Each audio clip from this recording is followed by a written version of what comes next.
Coming up on this episode of The Brain Drain Show.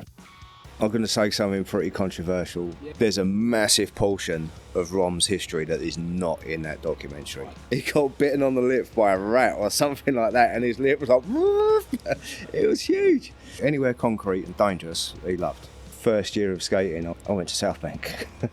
I don't think he's had any interest ever in learning a shit trick. Fantastic, like he lost his mind, totally and utterly lost his mind. He ran out of fags pretty early on, ran out of money pretty early on, and that sent him over the edge. The idea of just wiggling down a wiggly half pipe don't really do it for me. I'm going to hand it to Matthias, I think.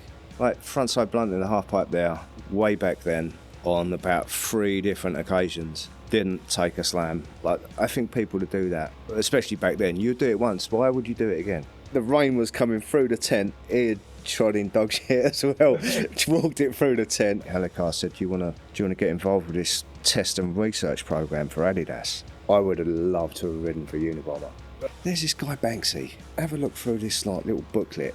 It must have been one of Banksy's first ever, I don't know, catalogues. Every time I've met him, he's looked totally different. Like, we would scout for spots a lot. I don't think many people were doing what we were doing at that time. There's no shame in that, is there? Big up, Bob Sanderson.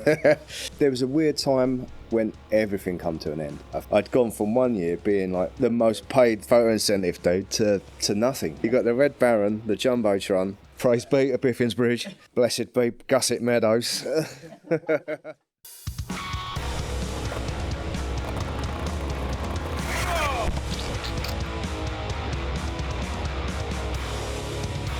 Good evening and welcome to another great episode of The Brain Drain Show with me, Forde Brookfield. Joined to my left is my trusty co-host, Toby, Batchelor. Toby, tell the listeners your name. Toby. And joined to Toby's left is the one, the only... Simon Skipp. Simon Skipp in the studio. Can we have a round of applause, please? Hello there. Nux. Cheers for coming, mate. Thank you very much. How was the travel? All good, really smooth. I'm used to getting up early, so it was, yeah. You're an early riser, right? Yeah. Yeah. 5:15 every day. Is that from an alarm or just... It's from an alarm, yeah. But then obviously the body clock kicks in. But that's work related, isn't it? It's the best time of the day, though, isn't it? Like, because I get is. up early as well. I'm normally up. If it's 6 o'clock, that's quite a late one. But 5 and 6. But what time do you go sleep to get up between 5 and 6? I mean, you don't really sleep, do you? no. I mean, nothing good happens after 6:30 p.m. So as far as I'm concerned, any time from 6:30 to 7. 8 o'clock, 9. I mean, I'm always in bed by 9. Always. I don't care. Nothing good's happening, is it? Let's go to bed. There's no shame in that, is No, there? I don't. I'd like to relax and put my feet up and try and decompress from the day. I don't mind getting into bed early if it's winter, but if it's still light outside, No, I can't be sitting in a bed. I'm not. But when saying it's every light day. outside, you stand at the bottom of the garden, don't you? Like Yeah, I that do. montage of Pablo Escobar, staring at things. Yeah, I like to just have a bit of decompression time. Yeah. I did go out last night and look at the stars. It was a really clear sky last night, and you could see Yeah, all the they were stars. good. It was pretty intense. Did you go out? You got the alignment coming up Yeah. as well. No, It was in bed insane. for 8. Were you? Yeah. It just came to mind talking about you standing at the foot of your garden staring. You said when you moved into your new house, Yeah. you were stood at the bottom of your garden just staring, and your missus was like, Forde's done your head in today, hasn't he? And you were like, yeah. And that's why you were stood at the bottom of the garden, just to be like, how much longer can I do this? A little decompress. I was thinking this morning, I was like, Forde's going away to America in a few weeks. That'd be nice and quiet. I actually thought that. Because it'd be nice and... But we're not even in the same office anymore. I know. When we were in the same office, we'd all play a different section of a song and just keep replaying it to get on Toby's nerves. And then eventually, what was that clip? The Michael Jackson going shopping clip where he's going, yoo-hoo, yoo-hoo. And Toby just kept playing that and to drive everyone else mental. So do you remember the documentary? Who's the guy who did the documentary? it was Martin Bashir. Is it Martin Bashir? He did a documentary on the BBC with Michael Jackson. He I took think him I around, vaguely remember like it. an antique He's going place. around and Vegas, isn't he? He's walking. No, I don't even think. Oh, maybe it is. He's walking around and he's looking at things. He's going, yoo-hoo, this one. And it's just like, fucking hell, he's just buying everything. That was funny. Anyway. Let's start with the podcast. So, Romford. You're from Romford, right? Yeah. Born and bred. Born and bred, yeah, absolutely.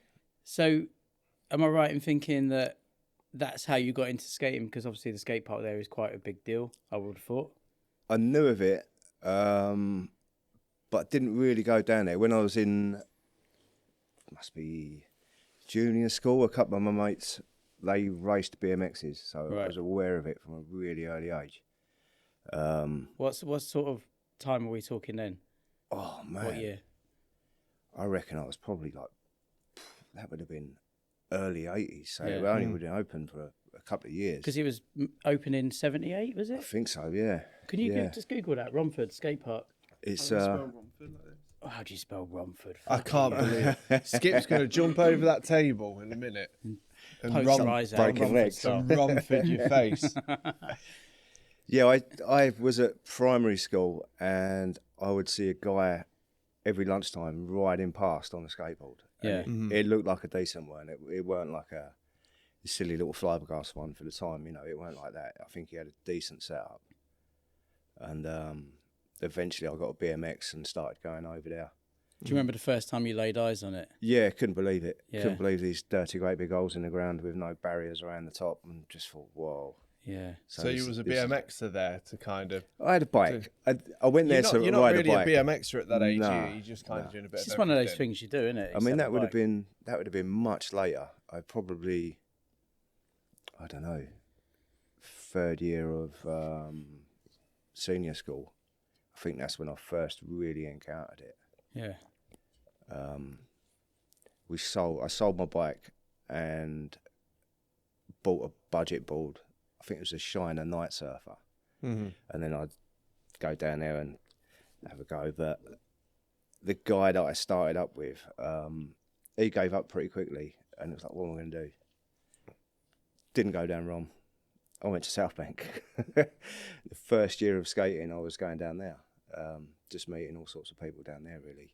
Nice. And eventually we would end up back at Rom. Like, I met this guy called Rufus, who was from kind of Hampstead, but he was friends with quite a lot of the guys from Southbank. Like, I got to meet Simon Evans, like really young, really nice guy. He's one that would be good to get on the show, Simon Evans. Is he That'd in be America amazing. still? Is he? I think so, yeah. Because he Yeah. relocated to SF, didn't he? Yeah, as far as I know, he's still out there. Yeah. Yeah, I'd love to speak to him about all the early days. That was like prime Oh man, golden so years, good. wasn't it? So good. What was Southbank like around that time? And It who was were like the nuts. locals there skating? It was nuts. You had the Tony Luckhurst, Matt Dawson. I remember a guy called Lex. There was just such a big mix of people, and everyone was really kind of friendly. This is kind of probably just before the six-pack kind of era and all that. Yeah. But I'd go there. We'd go to Harrow. We'd go out everywhere, loads of different places, and then occasionally we'd end back up at Rom, kind of late Sunday afternoon or something like that. And I just thought to myself at this point, like, I'm going into town, and then I'm ending back at home. Like, why don't I start here? Yeah. But I knew no one. I didn't know anyone to skate with, and eventually I met John Haywood through work. Haywood. And then, yeah, that was the start of the little crew that we formed. Later on, met another guy called Nige. Brilliant skater, really good guy. He's my best man at my wedding. My memories of John Haywood, always at the Pioneer comps, just absolutely destroying it. Yeah. The kickflip indies over the driveways. And John's amazing, always has been good. I don't mini ramp stuff believe is unreal. I don't think he's had any interest ever in learning a shit trick. Yeah. Everything is like banging. And he was really consistent as well, wasn't he? Yeah. That's a good Really. quote for your gravestone, isn't it? You never learnt a shit trick. Yeah, no, he had no fucking interest in well it, and no interest in it at all. Everything He was used to do the max. back nose blunts and then the 360 in, didn't he? Yeah, Just the like- gazelles, the backside 360 Is blunts. that what it's called, a gazelle, when I you do the back think nose so. blunt? I think so. But yeah, he was amazing. He was Yeah. really, really good. Still is now. He won't skate for months on end, and he'll come out and Yeah, just he's a tear natural, apart isn't he? mini ramp. Yeah, really, really good. Then the backside blunt 360s on lock pretty much every go, and you don't see them often. No. No, You've never really seen them that often. just visualising it's a bit of a mad one. Yeah. Yeah, he was really good on ramps. I'm just thinking back now. Yeah, but- vert and stuff like that. You know, double kickflip indies to fakie when they were first kind of you know, Danny Way was first still doing them. I think as soon as you see it, he was like, I'm learning that. Yeah. Quite an awkward one, I'd imagine. Did you ever go to Leigh-on-Sea? Back in those days, it weren't I did, really that far yeah. for you, was it? I can remember Sean Ward handing out flyers outside Rom to it, and we went, "Whoa, what's this?" We went down there, and it was quite eye-opening, all them ramps. It was all, when it was new, it was that marine ply, wasn't it? That like dark Yeah, green. that dark green stuff, yeah. Yeah. We find a picture of Leigh-on-Sea Oh, because he's so good. I hear about it all the time, but I've never really. Lee is in like how you Leigh.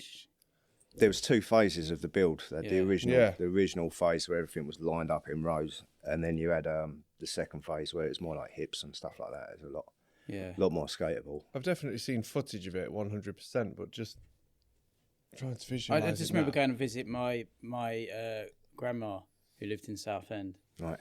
and she was like, "I built a skate park here," and I was like, "Yeah, whatever." And then we went to it. And we were like, Little did you know. shit. And we just started, whenever we went to visit, we would just like get dropped off there, and that was it. We just skated there all the time. When did it go? When did it get knocked down? Well, it changed, didn't it? Because it was the wooden ramps for ages, and then they built the street thing out the back, out Yeah. concrete. Then And they then- metalled everything and Yeah. changed the layout, obviously. And I don't know, it was there for years. I think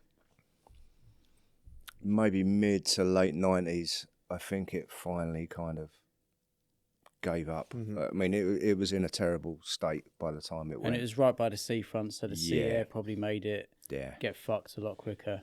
Everything was cheese grater by the end. It was a horrendous experience by the end, which is a shame because at the beginning it was And that vert ramp pretty special. seemed massive at the time. Yeah. I remember standing on the back bit, and it was like sheer drop down the back. Down the back into the ditch, It yeah. didn't look really safe or Yeah. anything, but the metal surface on that. So you would have been, I'm assuming you would have been there when all the demos came through. And Oh yeah. See there was everyone the there Powell really. guys, Yeah. when Cardio was Cardio there and all that, stuff yeah. as well. Sim Roon there was pretty good. Yeah. I think Penny as well. Chet Thomas, I seem to remember being there. Yeah. You know what? I missed the Powell one actually. I don't know why. I can't remember why, but I can remember seeing the video footage of whatever, like 13 twists in a row or whatever it was. Ooh. Is that the one that you went to Yeah. that always comes up in conversation? That Powell demo. Yeah, I mean, it was kind of funny because back then tours like that were a big deal, weren't they? Like everybody went to them if you could. yeah. I can remember just starting skating and going to Rom for the Powell demo at Rom, Yeah, where they didn't actually get into the park. I think it was too so busy. busy. It was Yeah. insane. Yeah, I've it was heard about insane. that, yeah. But I think they disappeared, and then people went to 2 places. I think a load of people went to Southbank, and then a load of people went to Latimer Road, and I think that's where the Power team went. But I went to Southbank, and mate, what a session! Yeah, Probably one of the best sessions I've ever seen. Yeah, really, really good. yeah. There was a lot of hype around tours Yeah. back then, wasn't there? Yeah. What made that session so good? Just because everyone was super hyped. Everyone was well hyped. Yeah, You know what? I can't remember whether it was that day that we dragged the fly-off ramp down there. where from? From Romford, yeah, from Romford, yeah. We built like a spined fly-off ramp, but I really can't. It's so far back. I can't Can you remember imagine whether it was that day. nowadays kids building a ramp and then lugging it from one town to Yeah, the next? it was They just it was wouldn't do insane. that. There was no barriers to go through at Liverpool Street or anything like that. You just could get do through it. there. You could drag it onto a tube train. You never Even see if- kids doing that Even now. if you did drag it somewhere to like an event or a competition, you wouldn't be allowed to bring it in because it No. wouldn't meet health and safety regulations. Yeah, well, there was none of that back then. It was a different time. Yeah. So, Yeah, let's talk a bit more about Romford because obviously it's quite a historical skate park. It's got its listed status now as well, isn't it? it has. Yeah, I bet it's fucked now, isn't it? That Absolutely. concrete has always been rough, but I bet it more than it ever. is well rough. I've Yeah. been there a couple of times in the past 10 years, I guess, and pretty much walk around with a tear in my eye just seeing it. With it being listed, are they allowed to build on it or fix it, or does it have to stay as it is? What does the actual listing? I know it can't be demolished with it being a listed Yeah. building. I don't think they can do a great deal with it. I mean, as far as repairing it is concerned, don't know how to go about it because it's on marshland.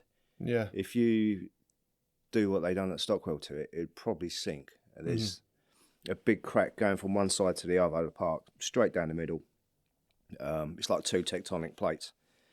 shifting, and every year the crack gets bit worse, and it's been like that as long as I can remember. But if you put any weight on that, that's gonna do some damage, I think. I don't know about underpinning it. I think their best hope is probably to do what they've done with the bumps and just abrasive pad. Yeah. But that will take forever. Can you imagine what it would be like if it was super smooth again? Oh, I'd love to remodel it a little bit. Yeah. What would you change? The clover, Yeah. for a start, I'd make that more accessible. I can't really think. I'd change some bit all around the banks at the bottom end, around the freestyle area. That will get changed. Aspects of the half pipe leading to the clover and stuff. I mean, around the edges of the park, I would definitely be active in building some stuff there. We tried for years to get Peerless to do a load of DIY style stuff around the outside, but that never got done. So is it open as a business now? Like, what is the status of it? Like, can you just turn up and skate, or do you have to pay to skate? Or? I think they have open days every so often for people to come in and do a bit of gardening and clear the place up, and then you get skate for the afternoon. And that's it. That's the only time you can skate. I think there's some sort of committee that's looking after it. I think it's changed hands a little bit as well. It was like the two Johns, John the Bastard Junior and Senior, looking after it.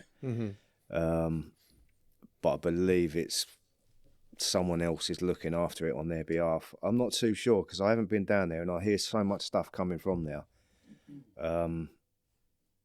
That So you can't just turn up and go. I don't think you can turn up and skate it. No, I think they have probably 1 or 2 days in the summer months. You know, like a month where you can get in there. But isn't it mental that like? Is it the one that we were going to check out and you went? We went to go to it. Stevenage Skatepark last summer, and they locked the gate. I went into the building and said, "Oh, can we get in?" And they were like, "Have you got permission?" And I was just like, "No." They're like, "It's for under 18s only." yeah, wow. Because it's owned by some youth club. I said, oh, "Fuck that!" Like, I went there last summer as well. What the fuck is someone under 18 gonna Yeah. doing that?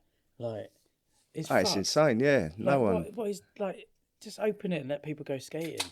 Yeah. Like, I don't know. We ended up spending more time on the spot in the park over the road, Yeah. or behind the fence, that little bank block-ish spot, which is loads of fun. I had more fun there than the park, but back in the sort of early 90s, it was like Romford, Harrow, Nebworth, Stevenage. There'd always be that kind of circuit that people. yeah. I spent a lot of time at Stockwell as well over the years. Love that place. I love the openness. I'd always go to South Sea and be slightly disappointed that you couldn't go from one thing to the other. Yeah. I like things where you can just rag it around with no restrictions, like the South Sea situation. It's like Rom is great for that. Stockwell's great for that. Livy as well. Livy was a good one. And I kind of remember, I can remember going to not Stevenage. What's the other one? Nebworth. About 2 weeks before it got knocked down. You loved that one, didn't you? And the only thing you could really skate was the bowl at the end of the half pipe thing. I think that was the smoothest bit out of the lot. Yeah. The rest was like super, super rough. But I picture Rom being like that now, like where it's just, you can trundle around, but unless you've got big softies on, Yeah, you're fucked. you ain't doing much. And when you're coming off, you're getting torn up. Yeah, it's bad. I had a message off somebody from back that way a couple of days ago. He sent me the rough plans for a new park, which is supposed to be getting put in Hitchin. Right. And it's inspired by the Nebworth Snake Run and That'd be good. Cloverleaf Bowl setup. Yeah, that'd be good. So I'm hoping that happens because it will be. There's not many snake runs around, is there? No, I think the world's missing a good snake Yeah, run. they're good fun. Have you ever had a go on one? Have you? There's only in Spain at that Marbella Oh yeah. beach. They've got a real good one. Should we rip everything up outside and just do a snake run? Yeah, just from one side to the next, around the whole Imagine building would be great. You've got to have hips that are transferable, though. If you ain't got them, then Yeah. the idea of just wiggling down a wiggly half pipe don't really do it. Yeah. Wiggly half pipe.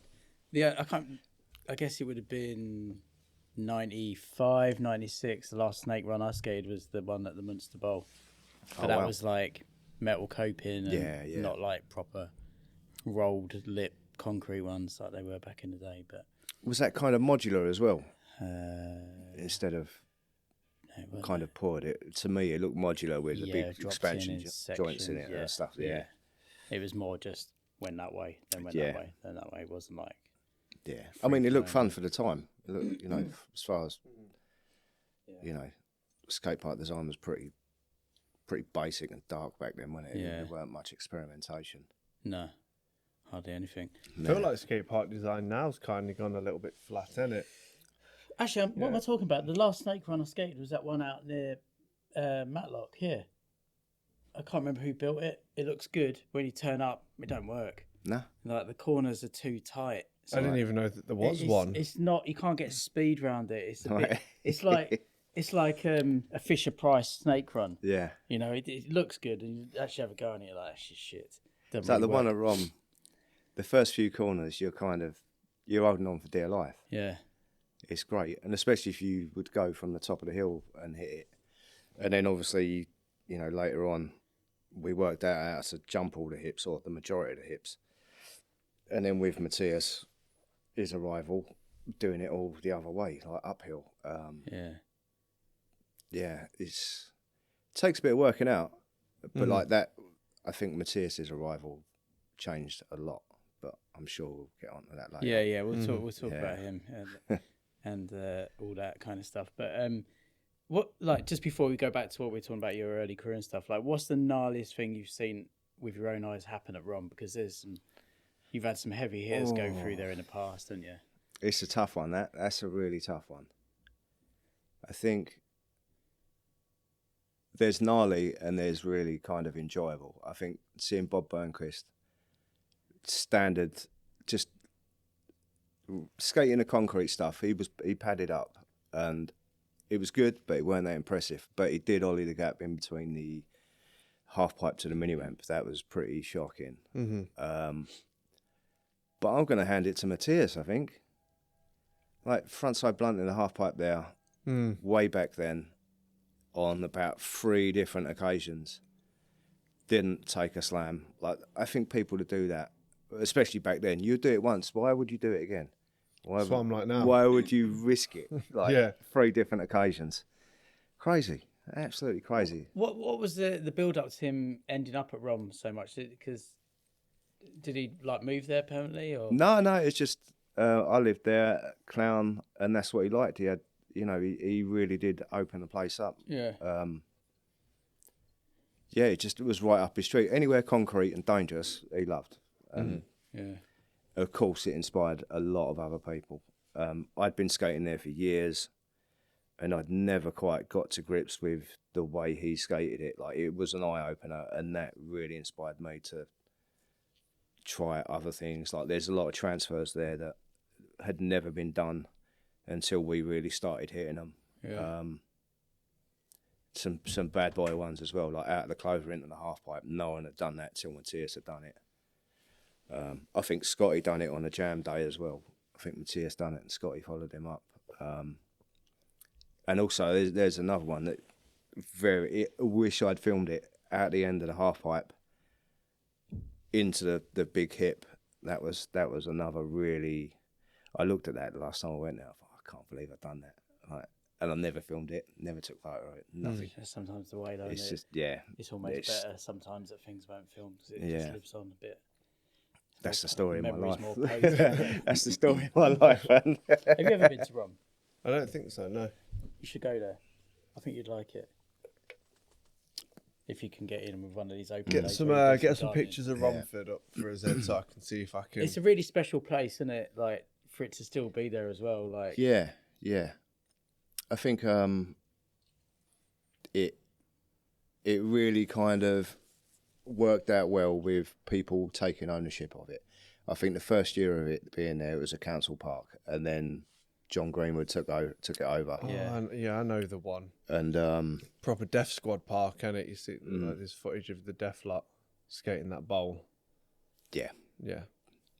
What I think Rob had some footage there from quite a few events. He loved it. What was that fella's name? Is it Ginger Steve? He's carving between the is it the clovers there? And he's like bending all the way down like a cheese string. Them moguls are one of most fun things I've ever skated. So that's all sectioned off now, and you can only have allotted times there. There's always been like session times, 4-hour sessions. Yeah. But now I think like I said earlier, you can only get in once or twice a month if you're in the know. Mm-hmm. I think it's quite hard to find out information as to when they are open. There's no Instagram account for anything like that. I don't think there They is. probably need to sort their act out. Or if there is, I think the guys that done the documentary. There you go. That's a good little view there to see. Yeah. They there was a gang of them looking after it for a while, and quite a lot of people got upset about that whole situation. But I think the majority of them have kind of been pushed out, and there's a new crew running it, which, as far as I can tell, we're a lot more on the ball, a lot more user friendly, maybe. Yeah. I don't know. I don't go down there. I don't get myself involved in that. Yeah. I kind of got involved with the documentary there, but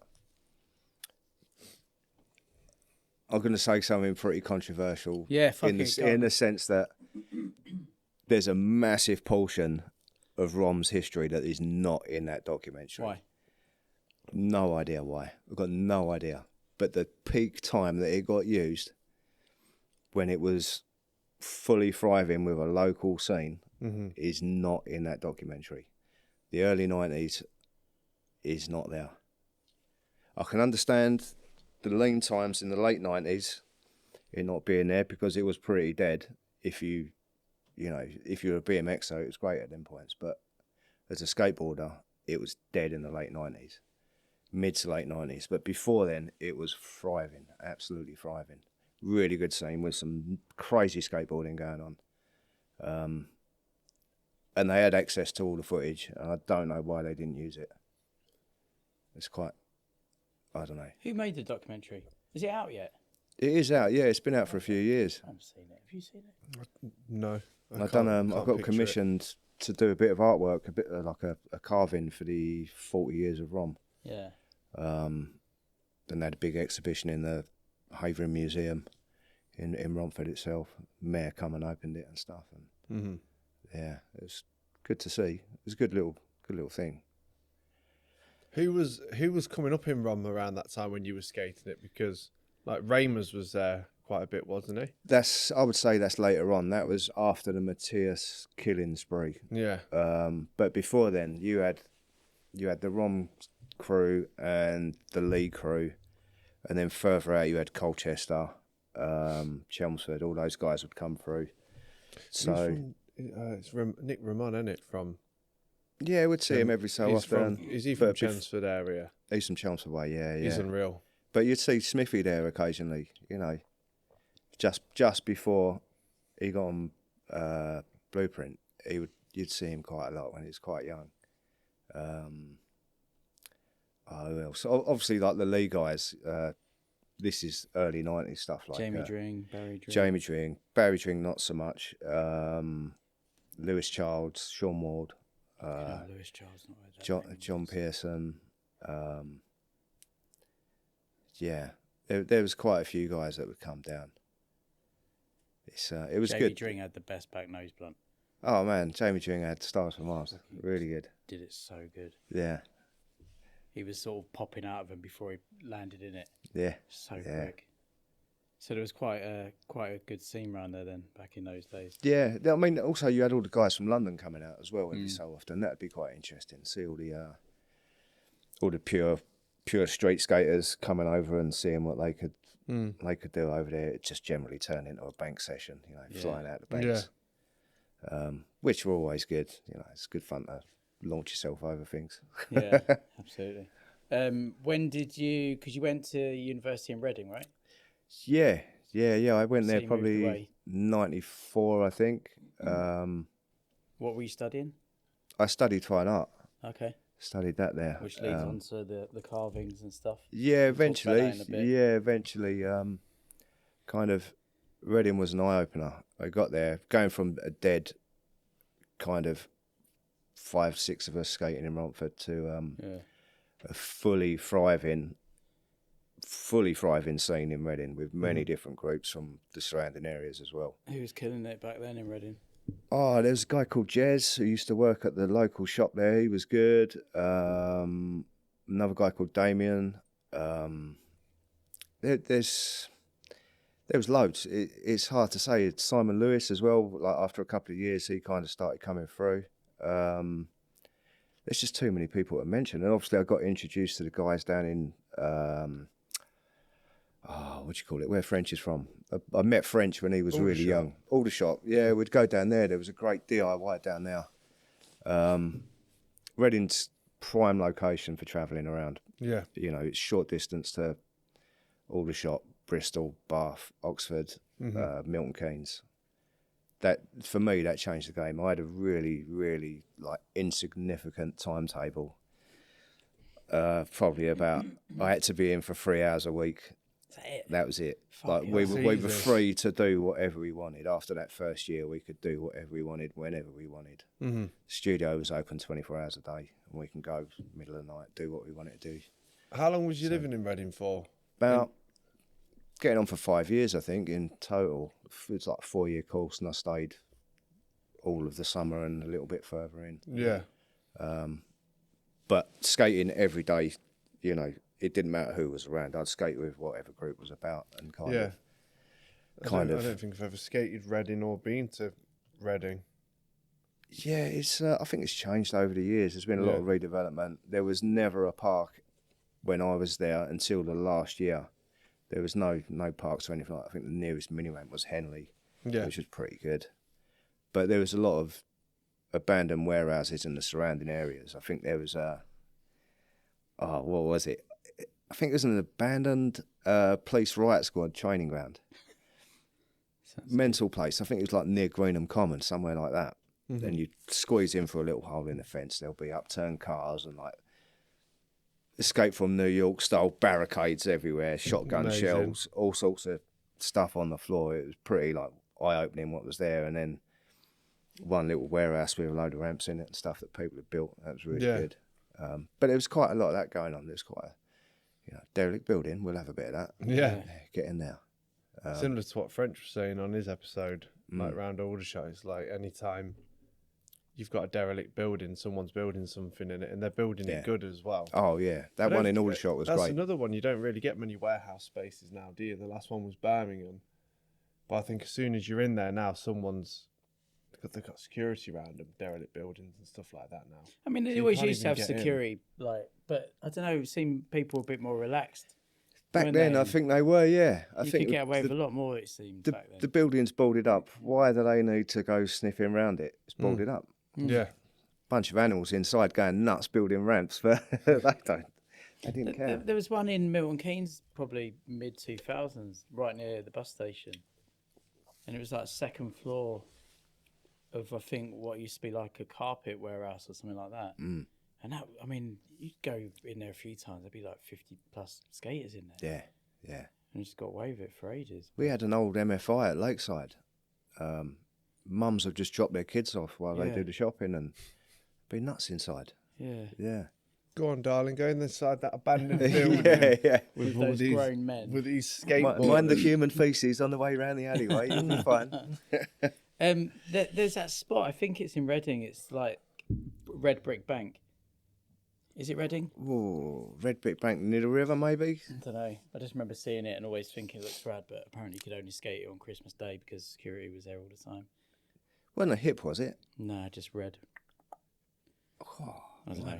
It's been in a few videos. I'm trying to think who's had stuff on there. I think Steak did something on it in one of the old videos. Can't remember. Maybe I'm wrong. Maybe I can't even picture what you're going on about. Might be. No, there's a few in the area. There's one in Maidenhead that I can remember. Maybe it's Maidenhead. I get the impression it was on the inside of a roundabout or something like that. Oh, I don't know. That makes me think Slough. It's probably Slough then. For some reason. I don't know. Never been there. You don't know what you're going on about. Sometimes. No, I don't. But should we talk more about university times, or I want to go back to this bit? Can we go back to that? We can skip between the two. There's no problem. I know you get excited with certain questions. Yeah.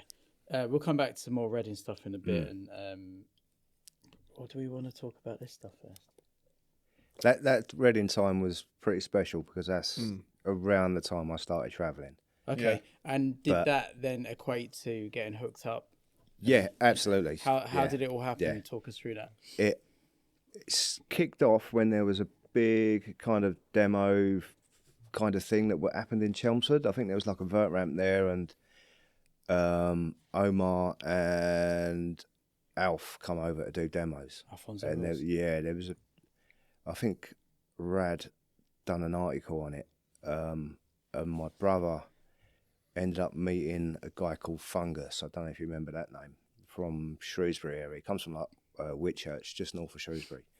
But he bumped into, he got to meet Fungus, Tez, and another guy called Hugo.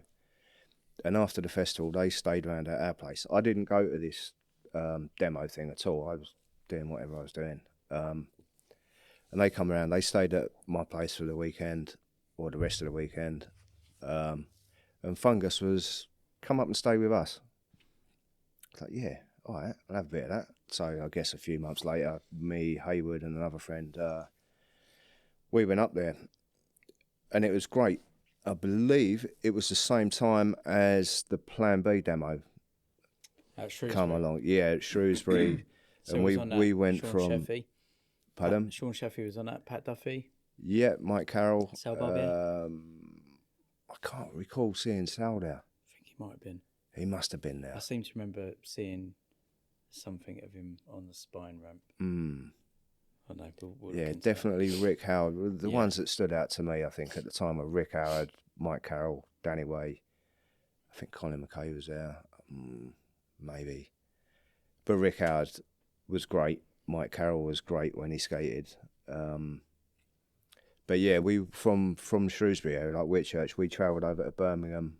Obviously saw the Shrewsbury one, and that was it. That opened my eyes to like a greater scene outside of London. Yeah. And I'd continue to go back and stay with him, and then from there we would travel out. Like I met H for the first time when he was really young at Gabowen mini ramp. That was somewhere special. That little mini ramp in the woods in Wales. That was good. Was he skating 500 mile an hour then as well? It Or was how old hard was to he? say. I mean, he was really young. Yeah. I really couldn't put a date on it. Probably 93, maybe 94-ish. Was that the mini ramp that had like different sections to it? It had like hips and spines and stuff like that. That Yeah, looked good. That yeah. I saw a photo of Rolly skating it not so long ago. Right, yeah, that would be about right. Like, 'Cause I've it's never not seen the far picture for them before. to go Yeah. to. But it was meant to be really gnarly, like Yeah. really gnarly town. I think a lot of fights were had there. Yeah. But yeah, that was it. Going up to stay with him, he really was an amazing skater. It's a shame he kind of dropped out, but one of the most naturally gifted skaters I've seen. Like, switch 360 flips at the top of like Shrewsbury vert ramp. Pretty good for that kind of time, really. Yeah. But yeah, he introduced me to Nottingham as well. We travelled out to Nottingham, and I think I met a few guys there. That was really eye opening as well at the time. Did you skate with Smedley? Smedley was there, yeah. I think Fucking love Love Smedley. Smedley. John Reverell, John Weaver, one of my favourites. Brad. Yeah, Brad for sure. Yeah. Yeah. Who else was around then? But that Johnson. Rob Johnson for sure. Shipman? Yeah. Shipman, don't think I saw him there. He must have been up to something at the time. I didn't see him at that point. But Well, what year was that? Do you say around 93? I would say 93, 94 been in just Europe as then. was the Shipman would have first. been back and forth from the States at Yeah. that point. Yeah. But at the same time, a friend of mine moved to Nottingham as well, and she started dating a guy that worked at Snakes, Oh yeah. a guy called Luke. And Snakes then started flowing me bits and pieces. And that was Yeah. the first kind of Hook up. hook-up, really. Like, Munson had flowed me stuff before, like a few years earlier. I'd go up to skate the Colchester ramp there, and they was like, yeah, get this T-shirt on, you know. Yeah. Rah.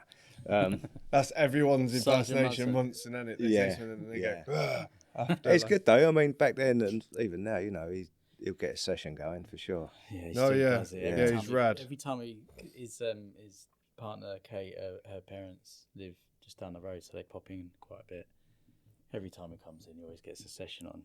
Yeah, proper, always like, screaming and screaming, shouting. Brilliant. screaming at himself Brilliant. when he Just slams. abusing everyone. just- Yeah, it's Yeah. so good. He just So can't good. help but, get it going like that. So Yeah, so that kind of getting back to that travelling Yeah. about and meeting people, seeing what's going on in other places, that really fired me up, really. And obviously, good things come from it. People now, if they ever say to me like, "Oh, what's your advice for getting sponsored?" and that, it's always been the same. Even in the internet age, it's like get out, travel, meet Yeah. people, Yeah. sofa surf. Do stuff. Yeah, like skating's always been really good to me. Like, and back then, I think it was quite hospitable. Skaters, you'd never met them before, but yeah, stay with me, and that'd be great. yeah, it was because I guess there was a lot less skaters back then as well. Yeah, for sure. So you could literally turn up at a skate park in the middle of nowhere and meet someone and end up like hanging out with them for That is mad, yeah. a weekend. And it would just be I like, could and then your friends remember were like, going on holiday with my mum and dad to Wales, and then finding out there was a mini ramp about 2 hours south of there. yeah, Went there, it's tipping down with rain. Metal, rare unit ramp. One skater just randomly turned up. Well, it's wet. Oh, do you want to come with me and skate this place? Excuse me. I was like, yeah, definitely. Climbed over this wall into a massive abandoned church in the centre of town. Pulled apart a bit of like corrugated iron on the door and walked into this church, like a big old church. DIY skate park in this church. yeah. Oh, amazing. Oh my goodness. And he was like, yeah, just stay with me for the weekend. Parents would be cool. Yeah. Mum and dad were probably walking around the town. I got in touch with them. I'm staying here for a few days. See you later, kind of Yeah. thing. Pick me up later. But that was great. There was like the big DIY in the church. There was a mini ramp in the basement of a hotel under a stage or something like that. A really weird setup. But yeah, skaters' hospitality back then was phenomenal. Probably is now, but Yeah, I still don't know. do- Is it? Is is still it? do I don't think it is actually. No. You do get it, but it's like I couldn't think. It's of not anything worse universal like it skateboards was turning up before. and putting them up in my house. you used to have to. Well, it's a bit. You have to put in a bit more legwork now with like social media. Yeah, I It's like you guess so. follow Yeah. them, talk to them. Oh, I'm planning on coming here, and then you kind of throw out the. Oh, is there anywhere to stay? Do you know anywhere? Hoping that they're like, yeah, come here. That's the only. Yeah, that's the only reason that I go back and forth to the States is because of places to stay. You can't. I fucking can't afford to stay in hotels or anything like that. Not with the Yeah. price of them now, anyway. But yeah, what were you saying? So with skating, that was leading on to you were getting hooked up by. Yeah, stuff so I with started snakes getting and- hooked up by snakes a bit, and then I think What was you getting hooked up with through snakes? Was it just stock that they carry, or? I guess so. Yeah, I was getting like a few time machine boards here and there, and then Yeah. whatever else come through. Really, I don't know whether it was official or whatever. It's probably Yeah. kind of not really, but Yeah. it was cool. It led me to getting to know Helicar and a few others like. And a few years, probably a year later, something like that, Andy Peerless, he asked me to rustle up a crew to do a mini ramp for this, mini ramp demo for this electronics exhibition at Earl's Court. And I was like, all right, that's interesting. I've got a few numbers. I'll ring around. So I think I've got like Gunnar and Matt Anderson, Helicar, Rushbrook. I think Rushbrook was there. Ali Carnes, Big up Ali Khan's. Benny from Birmingham, and Fungus. And it was a bit of a mini ramp dream team at the time, and we stayed there for about a week, and I think we all stayed around Gunner's house and just travelled in from there. Yeah. So I got to know people a bit better, and shortly after, I think Helicar said, "Do you want to get involved with this test?" I think he labelled it as like a test and research program for Adidas. It's like pretty early doors, 95. I think Yeah. it was only really team-wise, they probably would have had Gons and Paolo Diaz. I think it weren't a big deal in the States. Yeah. But I think I was like, yeah, I'd love to get involved with that. And so we were getting bunged so much product, it was stupid. Like, And that was all going into the research of what is Adidas Well- skateboarding, or I can't ever recall giving any feedback, but we were testing. How all much product are we talking? Oh, silly stuff. You get a massive box, probably about 20 pairs of shoes one day, wouldn't fit through the door, and then you'll get a knock on the door the next day and get another box the same sort of size. filled with bloody tracksuits and like experimental running shoes and stuff like that. That sounds like the packages that I want now. But you Tracksuits. could just call them whenever you wanted. Like, I'm sure Selly and because eventually Selly got on it as well, and his friend Paul Haywood, they must have rinsed it. Like, they're pretty savvy guys, you know. Like, they would have rinsed it. What we said, like the Adidas package. I mean, Chat hooks it up now, don't he? If you ask Chat for a box, he sends you a box. Yeah, They're- yeah. One of the fellas that we know at Adidas, yeah, he hook it came up now. he came on the podcast Yeah. and he was like, "Oh, I'll bring a couple of things for you." So he bought like shoes for everyone and clothes, and then Yeah, they're always hooking up. I was like looking through this box and there was fucking Adidas corn tracksuit in there because they did the corn collaboration. And I was like, "Please tell me this is for me." And he was like, "What other fucking weird goth's gonna wear an Adidas corn tracksuit?" So, but yeah, they hook it up now. You sold still. that. No, it's folded. I might wear it tomorrow. Did you get the matching beanie as well? No. I've got one of them at home in the bag. Do you want to buy it? What? Let's talk later. Is it a foldable one? I can't remember. It's still in the bag. Let's talk later. Okay. But yeah, I might wear it tomorrow with a checkered side out. Yeah. Oh, it's fucking great. So reversible too. yeah, so it's black with red stripes. Ed, get a picture. And then you reverse it, and it's black with like purple and black plaid patterns down the arms, and Suits you. so yeah. So Adidas have always been hooking it up, basically, like sending you guys stacks of shit. Yeah. I mean, Sally was wearing a lot of Adidas around that time. I guess it was. Yeah, because that of was it. stuff. That would have been it. Yeah, for sure. And it was good. We never done anything, no events or anything like that. I think we'd hook up with them every so often in town and have a drink. That was it, really. And that went on for ages. Until eventually, I think I got a call from Pete Turvey who said, starting up this thing with Converse, do you want to ride for us? I was like, yeah, why not? Yeah. I think at that point there was Did you know Turf before then? no. So no, just out of the blue. that was totally out of the blue. So this is pre A4 Turf, I guess. Isn't It is, yeah. I can't really remember a year of it, to be honest. It must have been sort of 94, Maybe, 93, 94, maybe 95. later. Yeah, 90s. I would say, 97. Because think- A4 kind of really kicked in sort of late 90s. You know what? I can tell you possibly when it was. It was around the time that Document launched. Around that time, because we went on a trip to Marseille, Fuck, when was that start? and that was in issue 3 of Document. 96, I think, Document start. Right. Can you Google that? Document Skateboard Magazine, what year did it start? I'm going to put your bets in. I say 96. I'm gonna say 97. I reckon 97. Fuck, I'm going to be wrong, aren't I? So you got a call to be on like an offshoot thing of Converse, did you say? It was like straight Converse. So that was it. There's no offshoot. No, It was like 7. yeah. Sake. Hey. Terrible. That's the only date I'm going to get right on this. Yeah. So they hit you up to skate for Converse. To skate for Converse, yeah, they had started the skate program and they had a number of pros and a number of AMs. Everyone got paid. The travel What, budget. the AMs got paid as the well. AMs got paid as well. I think Nice. there may have been 2 tiers of AMs, but the top tier, which I think I was on, got paid as well. And the travel budget was virtually unlimited as long as you had a reason to go somewhere. It's like, well, It I was want to go there to insane. skate. It's insane. Yeah, if you could take a filmer along or a photographer, then Yeah. you were game. That was something else. Fucking hell, you ain't getting that now. You can barely get like a flapjack budget from. Yeah. Please, sir, I'm starving. Yeah. Like, Okay, one flapjack. yeah. I'm guessing Bay must have opened or whatever it was called back then.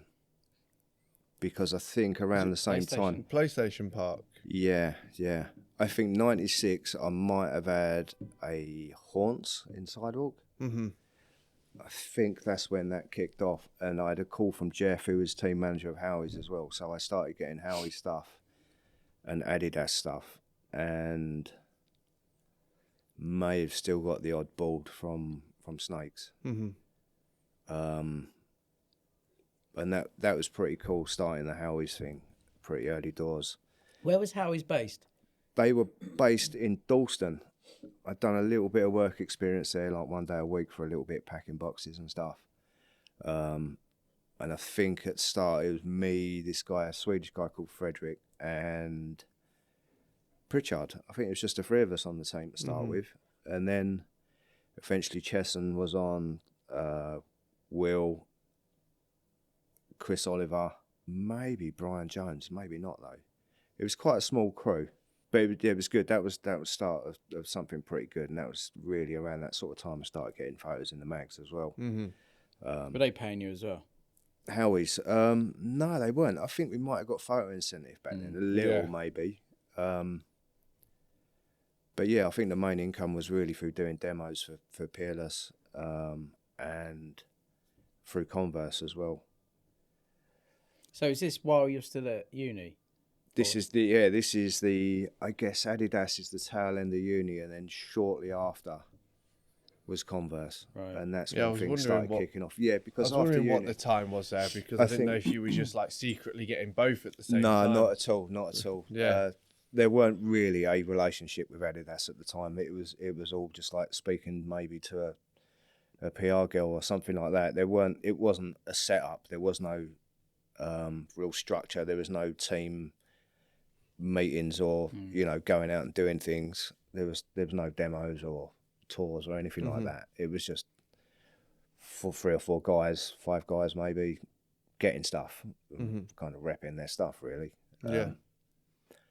So it was quite a lonely experience in a way. You weren't part of a team, and kind of that was one of the things I always kind of wanted, is to be part of a team. Yeah. So I think after uni, I moved back to Romford and started skating Bay a lot, and then got picked up by Matt Law at Projects. Started riding for Brooklyn Boards around the same time as that. I mean, he sorted that out. That didn't last too long, and I think I ended up on Rookie straight after that. Yeah. And that was that through Matt Law? That was through Matt Law, yeah. Like I got to meet the girls over in New York as well. That was good. Really Was it a predominantly female owned and operated company, Rockies? Yeah. And it was, so it would have been like you, Pritchard, Simpson at the time? Yeah, it would have been me, Pritchard, Simpson, Chesson. That was probably it for over here. Did you go on any of the? Cause they did a New York trip as well, didn't they? Because there was that photo of Simpson, Ollie, in the double. Yeah, I didn't go on that one, but I think I went on the one before. Yeah. So I think that's the trip that when we had Pritch on, he said he slept with a girl and he had to go to the clinic, and the American woman, because they're dead loud, he said he stood there and he was just like, can I talk to you? And she's like, what do you want, sir? and he's like, I'm fucking leaking out of my dick. Like something like that. Oh, it was a pretty good Pritchard story. Yeah, classic Pritchard one. And meeting the guitarist, who was it, Guns N' Roses or something mental like that, and you didn't know, Right. Yeah, we were onto like the Adidas Converse, that kind of time. Getting the Howies hook up. Yep. Getting a few bits from Rollersnakes. Things picking up. Yeah, things picked up. I think getting some coverage in Document, all that kind of thing. Document was a really good one to get coverage in as well. Yeah, really good magazine. Like, early on, we'd done a trip with Converse. We went to Marseille. Probably the best trip I've ever been on. And we ran out of money pretty much the first night, second night, or something like that. Just purely had enough money for fuel. First night we ended up camping in probably like a service station in Calais or something like that, chucking it down with rain. Shared a tent with Pete King, and big up Pete King. Yeah, the rain was coming through the tent. He had trod in dog shit as well. Walked it through the tent. I think Percy might have been sleeping in the van. I think Kingy may have been in like a plastic boat or something like that. You had Percy and Kingy on the trip. Yeah. You know, I think it was Percy, Kingy, me, Peter King, Matt Anderson, Ben Leyden. Fucking love Ben Leyden. How was Ben on that one? Fantastic. Yeah. Like, he lost his mind. Totally and utterly lost his mind. He ran out of fags pretty early on, ran out of money pretty early on, and that sent him over the edge. Like, he really did send him over the edge. But most of the nights we had nowhere to stay, so we would stay either in the van, or it got to a point, I think Pete was sleeping on a... Where did we go? We went to Nantes and then went south towards Berritz. In Nantes, I think Pete slept on a loading bay whilst most of us slept in the car of this industrial estate. he got bitten on the lip by a rat or something like that, and his lip was like, it was huge. So he had bad luck the first night, treading dog shit in for a waterlogged tent. Second night, he got bit by a rat. And then we ended up down near Biarritz, and we slept in a bowl. We made like a cardboard house out of boxes and that in the bowl. Pete decided to sleep on the veranda of what must have been like a German holiday home or something like that opposite the park. And we all woke up in the morning and go, where's Pete going? We looked over the road and we couldn't really see him, just see the end of the sleeping bag, and this whole family looking out the window like, who's that? Kind of thing. And they, hilarious. Ended up at Marseille and Montpellier. We stayed there for a few days, but we had discovered by that point the best place to stay was in McDonald's outside play areas. They'd have like ball pools outside, so we'd sneak in late at night and just, that was our bed, like the ball pools. Yeah. I would say it's the best night's sleep ever, but when you're in a ball pool and you've got balls to throw at people, it don't stop. It's endless. So obviously, that carried on for a few nights, and then we went down to Marseille. I think by then we were all pretty cooked. Stayed there probably a couple of nights. Went back to Montpellier. Ended up at some weird house party. There's a lot of mushrooms in this party. Things are pretty weird, and then we ducked out of there and ended up in like a huge plastic climbing frame, and probably another McDonald's or like a kids play area, and we slept in there for the night as well, and then made our way back. But that trip was like phenomenal. I mean, you used to have it at Radlands, didn't you? The British Champs. Yeah. People would just be sleeping under cars, cars, in the school next door, in car parks, in puddles. Just do what you could. I mean, thankfully down there the weather was fantastic. The further south we got, the better it was. But for it to be so raw early on, to know that you're pretty boned for money, and it was just great. Everything about it was really raw. Great skating. Did you see Leyden when he was here for, was it Voltrol he turned up? He popped in, he's on holiday and he popped over, they go to Centre Parks down the road, He came through not long ago. He fucking loves Centre Park. He's just like, I need to get him on this, but it's just not worked out yet. He does want to come on. We'll do that. He's brilliant. He's one of my favourite humans. He's just full of life. He really is. I love Leyden. It's like, when you see him, he's like so fucking nice. You saw him up in Glasgow, didn't you? Yeah, he was up in Glasgow, and he was one of the judges for the nationals. Right. And just one bit that stuck out, you've got Leyden, who I don't even think the Scottish can understand him half the time. Stood next to Andy Mack, so just your typical American dude, and I can just see Leyden talking to Andy or at Andy, at him, and Andy's just kind of like. I was just thinking, like, Andy probably regrets saying that his family comes from Scotland or he's got Scottish heritage, because Leyden is a Scotsman, 100%. Yeah. And like, how was he for the rest of that trip? Because like Leyden skating, especially transition, it's fucking insane. Yeah.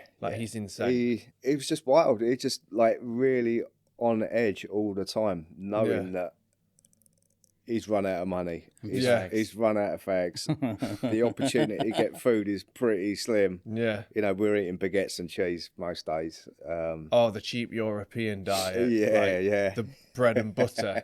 It's but rank, like I say, it was the best trip, and he was the entertainment. He really was, because he kept everyone going. It's just really did. Just every time with him, he's so, like, his outlook on a lot of things is so positive. Yeah. Have you seen the? I'm sure it's him doing the AI things recently with the bearing company. Yeah, he's asked us for a photo. We need to do that. I fucking forgot. Yeah, send one through. I just randomly got one sent. I think Kev Parrott sent me through, and then Ben sent them to us as well. There was a couple of good ones. Lord of the Bearings. The AI bearing company. I haven't seen any new ones pop up. Has he not done that for a bit? Must be busy. Take a photo of us now and send it to him. I'll tell you why he's busy. The last thing I seen him post on his Instagram story was, has anyone had an issue with the object dropper on Skate 3? So he's sat there somewhere, even when he's not skating. Well, he's a full-time carer, isn't he? He's skating. Yeah. So when he's not skating, he's doing something skateboarding. Yeah. Oh, it'd be great to have him on. We might have to get like either like a live interpreter, yeah, or like subtitles throughout the entire thing. But yeah, I'd just be there like we'd be talking. I'd just be like, what the fuck is Ben, yeah, he's fucking great. Yeah, right. So so you're on that trip. I guess that came to an end, and it was an article in Document Mag. Yeah. I wonder if you can find any of those or pull any of them up I've online. got it. Oh, I think I've got it with me. Here? I think I might have it here. Oh, okay. Oh, you bought the magazine with you? I bought a handful. I just thought. I'll have a look through and I'll scan some of them in. Yeah. So we've got them. Sometimes it can be a little bit difficult. Yeah. So what was following after that trip then? Because you were saying that was kind of like the start of. I'm trying to think what happened. Everything kind of picking up. Okay, so I think after then. And the Converse thing was going strong. The Converse thing was going strong. I believe after then, I think we left Howies. Yeah. I think there was a mass kind of leaving. I think they wanted to make skateboards, and it was like actual skateboards. I think they wanted to make skateboards, and it didn't quite sit well with a few of us. Yeah. So a lot of us left. I believe Chesham was really the only one that stayed. Was you riding for rookies, or was you just around? They knew of us. Yeah. You know, it was legit, as legit as it gets. Yeah. I don't think there was any option of like a pro board or anything like that, but I weren't necessarily seeking it. I definitely weren't seeking it at that point. Yeah. No chance. I just wanted a bit of stability and be somewhere where there was a team. You know what I mean? Yeah. It was still. I mean, I rode shortly after that. I rode for I think because of the Turvey connection, and obviously his girlfriend at the time worked for Slam, and I think Pete may have worked at Slam a bit. Mm-hmm. I started riding for Slam and getting Chapman boards. Mm-hmm. So like for a good few years, everything I rode was kind of East Coast kind of stuff, and I liked that. That was great, but the UK kind of board company scene was starting to pop off a little bit. Booming, yeah. I've really kind of like, obviously been quite influenced by Pete, Helicar quite early on. I feel like I would have loved to have ridden for Unabomber. So I think he was doing Unabomber at that time. You would have fitted in there. That would have been the dream for that initial Unabomber team was incredible. Yeah. Amazing, like head cleaner, and it was really good. When Everything they Bomber done. back and do the size skip pro model, the pro model you never had. Watching those videos back, it was everything. It was completely different to what Blueprint or Panic, whatever it was called back then, was doing. Mm-hmm. It was dirty. It was like what you wanted. Like the idea of bringing out that sleeping bag was just, in my mind, fantastic, because that's what skateboarding was about then. Just you travel, any means necessary, you travel. And those guys were really inspirational. You know, like spending time with Harry. Spent a little bit of time with Shanna. Obviously, fantastic. One of the best skaters you'll ever see. Really nice guy as well. That would have been a dream, and spending time with them was really good. Like I can remember being in Nottingham, staying up in Nottingham with Pete. Went over to Ben Powell's place with all the boys there, and big up Ben Powell. Seeing Frank Stevens, he's sponsored me tape for the first time, like just before he blew up. He was like, I don't know how long they had that tape, but it couldn't have been longer than a week or so, because they were like frothing over it. And seeing that, and then just loads of people going out for a skate in Nottingham, like city centre, was just, I wanted to be part of that, man. I really did. But no, it didn't happen. But that's fair enough. Is there any reason why you think it didn't happen, or was you just riding for other things at the time, or maybe they just didn't have space, or I don't think they had space. It was pretty stacked, wasn't it, from the get-go? And to be ruthlessly honest, I wouldn't have fit. I don't think. Like, I grew up skating, pushing Mongo, man, and like that. I didn't know that. Right, cancel. Stop this. Mongo pusher. Get him out. Bill Danforth pushed Mongo, so it's A allowed. load of people did. A load of people Yeah. grew up pushing Mongo, but I was doing it like I can't believe I was sponsored and Yeah. pushing Mongo. Like looking back on it, but I guess a lot of the time the people who were looking to put people on teams probably only went to skate parks. Yeah. And you can hide it quite well at a skate park. Yeah. As long as you can fly around, no one knows. Yeah, totally. Yeah. And a lot of people would have only seen me skate mini ramp as well, which you don't can't push pick on it up mini at all. ramps, Yeah. Would you say that when you're skating now and pushing, you feel the twitch in your leg that it's like the Mongo's coming Not back? at all. Not at all. You're like, "Oh." Like it was so hard. Like when I was in Reading, there was a couple of guys there. Like one guy in particular would always say, "Look, you got to, you got to sort that out." Yeah. You got to sort that shit out. I don't care. I sort can that. push so fast like this. Yeah. I'm in turbo mode. You know what Yeah. I mean? I can really cruise. I didn't care. And then obviously after a few years, you kind of think to yourself, well, Probably should look at this. should Yeah. probably should really change sort that. this out. Yeah. Um, But you know what? It really helped me out with Switch. switch skating. Yeah. Yeah. It's like totally natural to push. I've never pushed Swango in my life. And I feel very comfortable going backwards. I've got Yeah. no problems. But yeah, so I think for that reason alone, it was probably like a great reason to say, no, sorry, mate, no, Yeah. leave you over there. You know what I mean? Give you a couple of balls every so often. But that's fine. But Unabomber at that time was so fucking good. Yeah. Just really good. It obviously Yeah. went through changes as it went on. Like, how many years after that was it when Grove and that kind of quite a while. initiation came on? Like 5 years or so? No disrespect to Grove and Tom and the other guys who were on the team, but I think the ship had sailed, personally, I really was into that first generation. Right, Yeah. cancel was- that side skip pro board. Yeah. Unabomber. Cut it. For me, that was everything. It was the guys as well, you know what I mean? The sense of humour, the sense of I know what you the mean. political attitude Yeah. as well. It's quite political, wasn't it, skateboarding back then? It was quite a political Yeah, there thing. was a lot of and that going on. I liked the idea of it.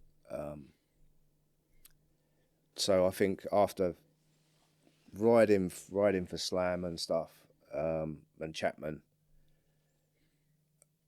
I really kind of felt like this is good.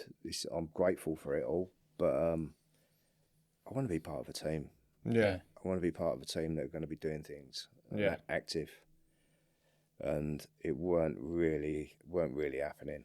Because Slam were the distro for Chapman at that time, Yeah. weren't they? Yeah. And then the first lot of heroin boards were on Chapman wood. Yeah, And that's how that sort of...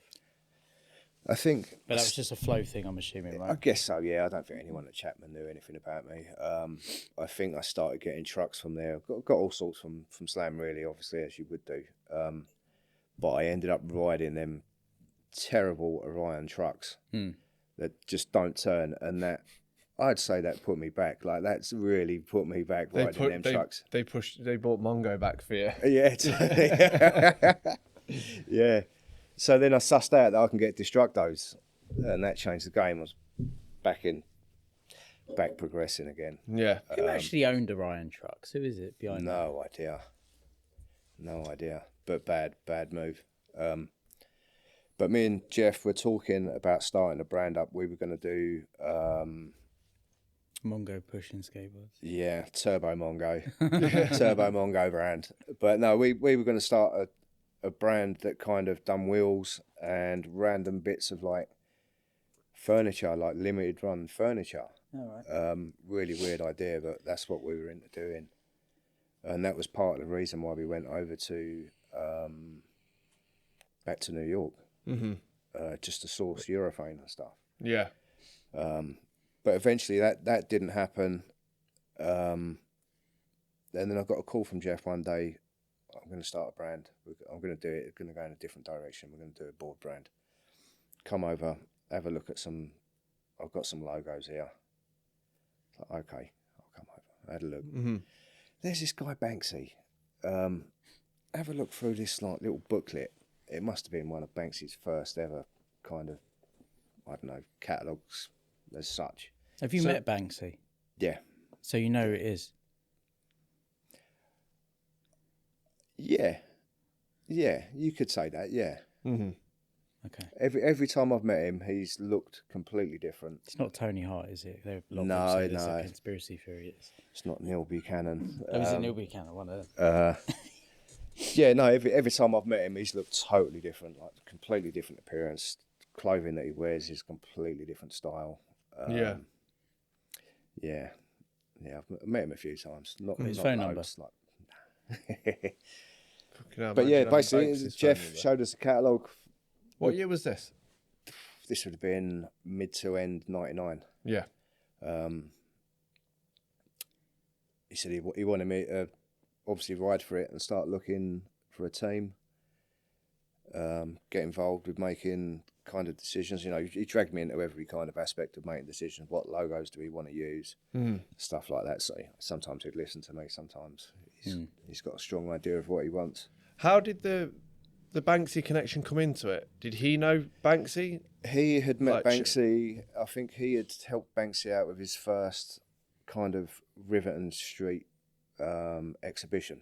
I think they'd done it together. Yeah. And because of that, I think Banksy basically said, look, you can use some of my stuff for the logo. Mm-hmm. He'd done the first 3 boards as well, Yeah. which we only done a very limited run of the first 3. And they were all screen printed They as were all well. screen printed, yeah. So yeah, I kind of, at the time, it was like, who are we going to get? Nearly everyone's taken. Yeah. You know, British board team was popping. Mm-hmm. We're kind of stuck. We're going to, like, who is socially unacceptable and yet good? You know what I mean? We were really stuck as to who to get. Yeah. But we knew we wanted Chris. That was Chris like, Oliver. nailed on. He had just started kind of coming on. You know what I mean? Like, he had changed from being this little kid that was getting into trouble to a slightly older kid getting into trouble and being really good. being really, really good. Yeah. He is really fucking good. Yeah. Still is, isn't he? We wanted Brian Jones as well from Edinburgh. He was nailed on because he was going off at the time. Really good skater. Really good. Really nice guy as well. And I'd seen Bobby Bailey, another guy from Scotland, young kid.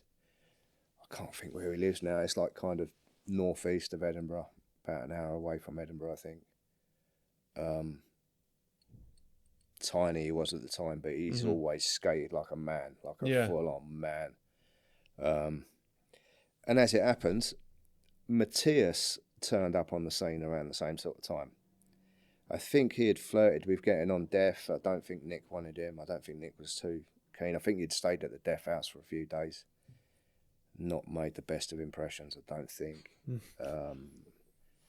As soon as I see him, I was like, yeah, you're the one for me.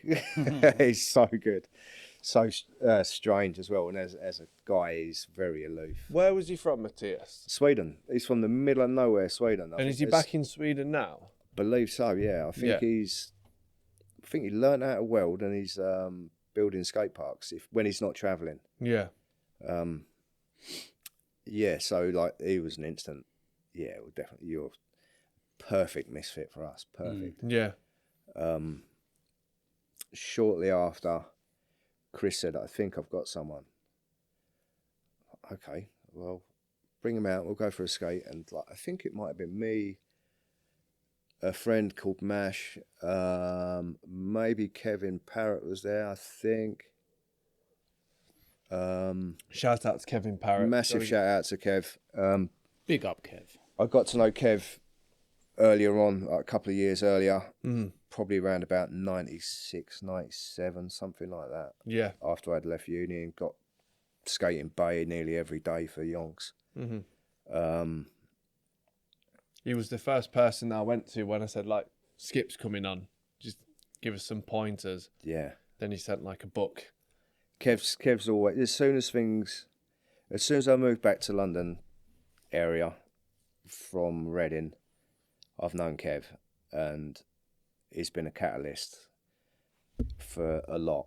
You know, we would go out a lot, we'd film a lot, we would scout for spots a lot. I don't think many people were doing what we were doing at that time, especially not in London. Yeah, he said that in one of the messages, he said that I guess you were both quite on it for just jumping in a car and just going everywhere in London or surrounding areas, just literally spot hunting, because, you know, there weren't Google Maps or anything. You had a paper map. No, that was it. He said that you were both... Everyone wanted to go into the centre of London to all the really rinsed spots, and we were both of mind of like, why bother going to these places? What's the point? There's no point. They're all rinsed out, and I'm certainly, you know, I'm not going to be jumping down London Bridge or anything stupid like that. Mm-hmm. Not that that's stupid, but it's just not my kettle of fish. Yeah. So yeah, everywhere we went, we would make a point of scouting stuff out. The grottiest industrial estates, we'd be there looking for stuff like that, stuff to skate. If it was raining, we'd jump in a car and go hunting. We found a lot. We found a lot of stuff. Some of it we skated, some of it we never got around to skating. Did you ever write it down, like spot books or anything like that? Because people were... Yeah, it was all mental, really. It was all mental. We didn't need to write it down. We knew where it was. Because people now won't realise, especially younger skaters, you couldn't pin a spot. No. Like, I've known people to take pictures on Polaroid cameras and digital cameras and print them out and do spot books and everything. Yeah. Do you remember Harry's spot book? Yeah, loved it. Yeah, so we didn't really have a spot book as such. It was all mental. And whenever we'd done a road trip, we would be trawling places from A to B. Yeah. Absolutely, like racking up hours and hours of just hunting stuff out. And like I say, I don't think many people were doing it quite in that way. Definitely not back then. I'm guessing the bomber guys might have done something similar to that, but like that, maybe not on that scale. Like, it really was something else. Yeah, so Kev, great. Detrimental. Yeah, absolutely. Like that from the moment I met him, really.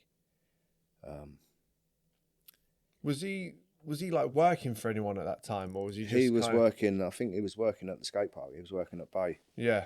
When it was PlayStation, I think he might have been maybe assistant manager or manager there for quite a while. I know he's going to be listening right now, so he's someone that we've spoke about getting on, that we want on as well. He said maybe towards the end of the year. Yeah, it would be great getting Kev absolute on. Wealth of knowledge, man. Really good. I think at the time when I first met him, we were skating Bay all the time, and it was getting a bit of a drag. Yeah, you know, and we tried early doors, like Chesham was coming out as well. I think the crew that I was knocking around with, really, a lot of them weren't massively interested in going out.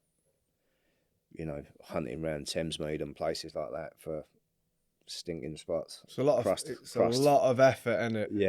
Yeah. Street skating is a lot of effort. Chesson stuck with it for a bit, I think. But yeah, I think as soon as Clown started... Who came up with the name? Jeff. Yeah. Jeff done it. Yeah. It's all on... a lot of it's on Jeff, you know what I mean? I really got brought on to suss out the team. Yeah. And obviously ride for the team, and eventually I got involved in some graphics. Obviously guided certain things a certain way.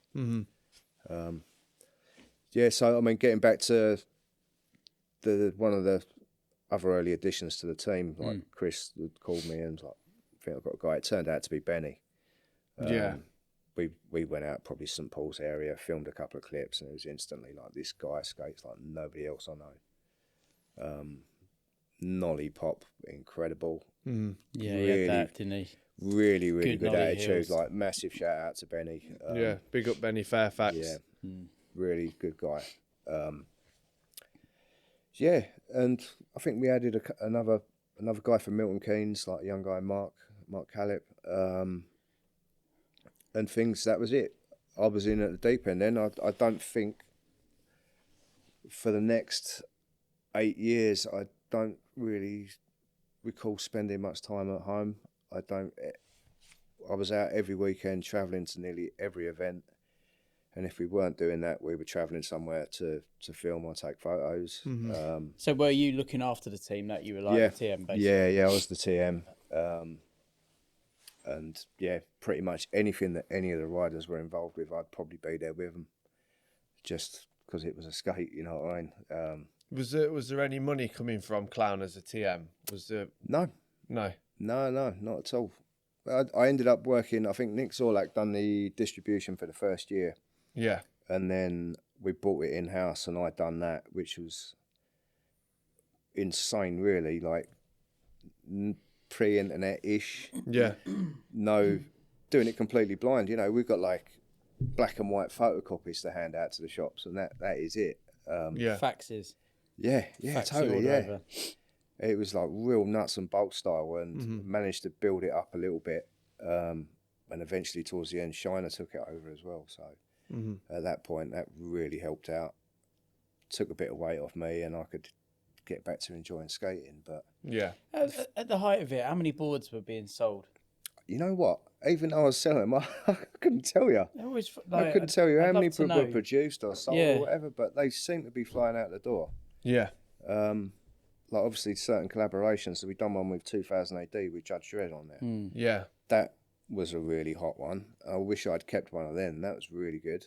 Have you got any of the OG Clown boards?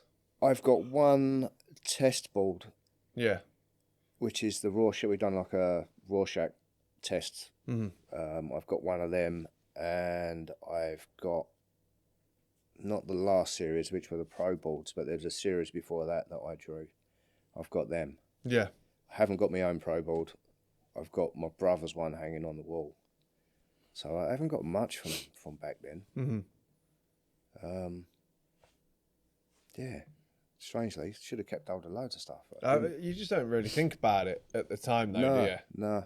You know what? I think by the end of that first run, I was done. I was so burnt out. Yeah. So burnt out. It was so busy. So that was like 8 years. Well, Clown ran for about 4.5 years, I think, that first time round. Yeah. But from there, I jumped straight on to Creme, I think it was, through Nick Powell. And that's when the original OG distribution, not the new OG distribution. Yeah. I mean, that was when things got really busy for me. I would say my peak years were probably towards the end of the first run of Clown, up to around about 2008, 2009, I think, all the way up to when I was riding for Heathen. What year did you get on Heathen? Good question, that. So I was pretty unsure. Talking about it earlier. Yeah, we can't remember when you got on and when you left. Or you know why what? You left. I think it must have been late 2006, early 2007, because I think I'd knocked around a little bit. I'd obviously rode for Creme for a bit. We had done, I think in the last days of Clown, what did we film? Probably Day in the City, probably filmed Never Been Loved. And I think by the time I rode for Creme, I'd probably done the Skid in the Rim. Best video ever. Yeah. You don't get seen videos like that anymore. No, you don't. I don't think I've watched it all the way through. Well, you Oh, need you to. got- If it's online or not, maybe I've not. Maybe we should pause the podcast and you go and sit in there and watch Yeah, it, and just then you watch come back and come back Yeah. and be like, "Whoa, Watch the Miller flip section. you know that was good." So the how best. did it come to riding for Heathen then? Right. I think Creme come to an end. Because I never knew that you rode for Heathen until Yeah, I think one of these guys mentioned. towards the end of Clown, or after a couple of years of riding for Clown, I got to meet Woody, because I then rode for A4. I rode for Etnies, and I stayed with them Big up, Woody. till I was done, basically. Yeah, Woody's great. I got to meet Woody, and after a while, Chris left Clown. Well, Benny left first of all. Benny was the first one to go. He went to Was he getting on stereo? yeah, he went to stereo. Yeah. Things took a dramatic upturn for Benny, and he went where he had to go. And yeah, fair play to him. That's great. Yeah. Great manoeuvre. But before Benny left, we got Woody on. Woody was riding for Clown. Yeah. And that, to me, that's fantastic. I loved it when Woody got on. I've always had loads of time for Woody. Brilliant guy. Great Mr. skater. fucking Big Sander, Woody. Yeah, massive. Commits to everything. Yeah. And dies as well. Yeah. And you know what? I'd seen Woody about over the years. And when Benny done the day in the city, I think it was probably the year before I done it, maybe 2 years before I done it. We stayed, it was in Leeds, Manchester, and maybe Liverpool. We stayed with Woody, and that was the year that he entered it as well, and he broke his arm doing the front board on that double gate thing. I think we were around his the night he come back with the cast on and stuff. So yeah, got to meet Woody, got to know Woody later on, obviously riding for Soltec, and it was great to get him on the team. When Clown finished, he rode for Third Foot, and I think him and Bob Sanderson, big up Bob Sanderson, yeah. he put a word in, and I started getting flowed by Third Foot, but I didn't get on with the boards at all. I think I snapped quite a few boards, like first skate, first trick, snap the tail off. Yeah.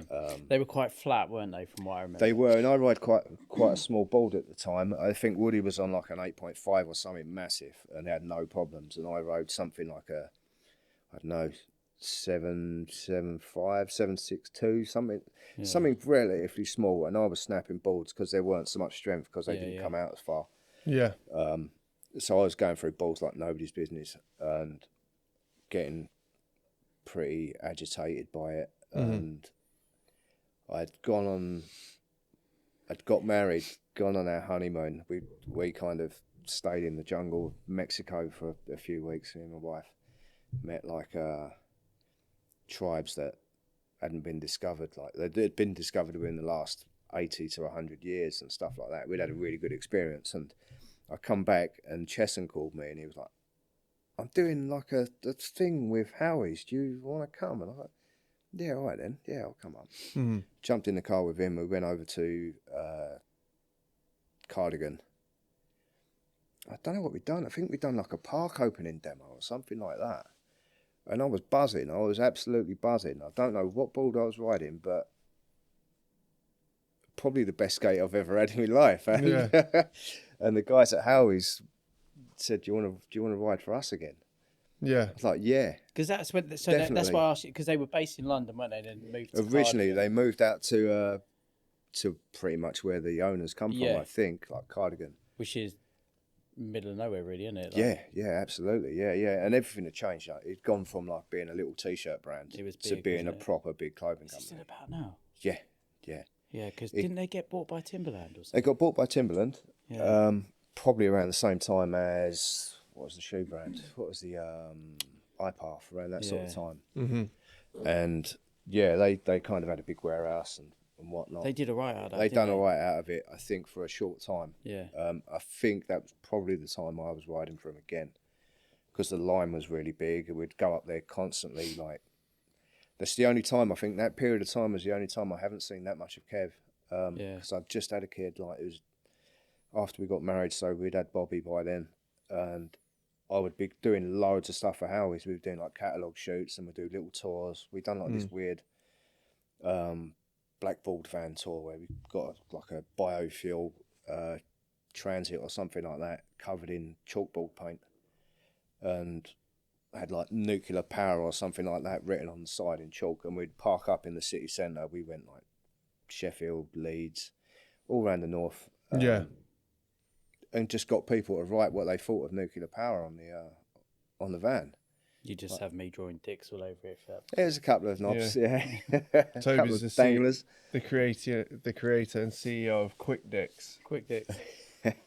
Fastest dick drawing ever. Yeah. So how did that transition to? So you're on Howies and all of that. Paul Rimmer was riding for Howies. One of the funniest guys you could meet at the time. Yeah. Like, really funny guy. He was riding for Howies. He was riding for Heathen. And I said, that's right. So that's what Mike was saying earlier. He remembers you getting on via Rimmer. Okay, yeah, that is exactly what happened. Yeah, Rimmer put a word in, and it kind of come full circle, really. Getting boards from Back from Rollersnakes. Snakes again, yeah. Yeah. Yeah. And it was good because quite busy. We'd done loads of stuff. I think first year I was on, I think Turvey mentioned, I think I'd had an interview in Sidewalk that year as well. And Turv said I was for photo incentives, the highest paid guy on Soltec across Europe. Nice. Yeah. Just purely for photo incentives. And Yeah. I'm blown away by that. Like, I knew I'd had a busy year, but I'm really surprised it was that busy. Yeah. Did you have to invoice them if you had photos, or did they do it for you? You know what? I can't remember. I don't think we invoiced them. I think we just Somebody would just do it. we just send them the photo and photocopy the photo or whatever. Maybe don't- not even that. We just call them up and that was it. Yeah, I don't think there's many brands who do that now.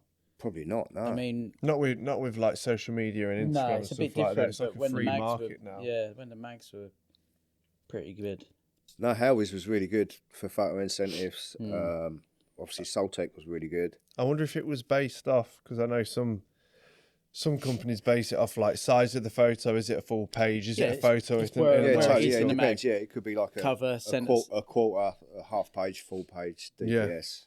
Did you have to have the logo visible, or was it just because you were in the mag? You probably had to have the logo there, but boards, stickers, clothing.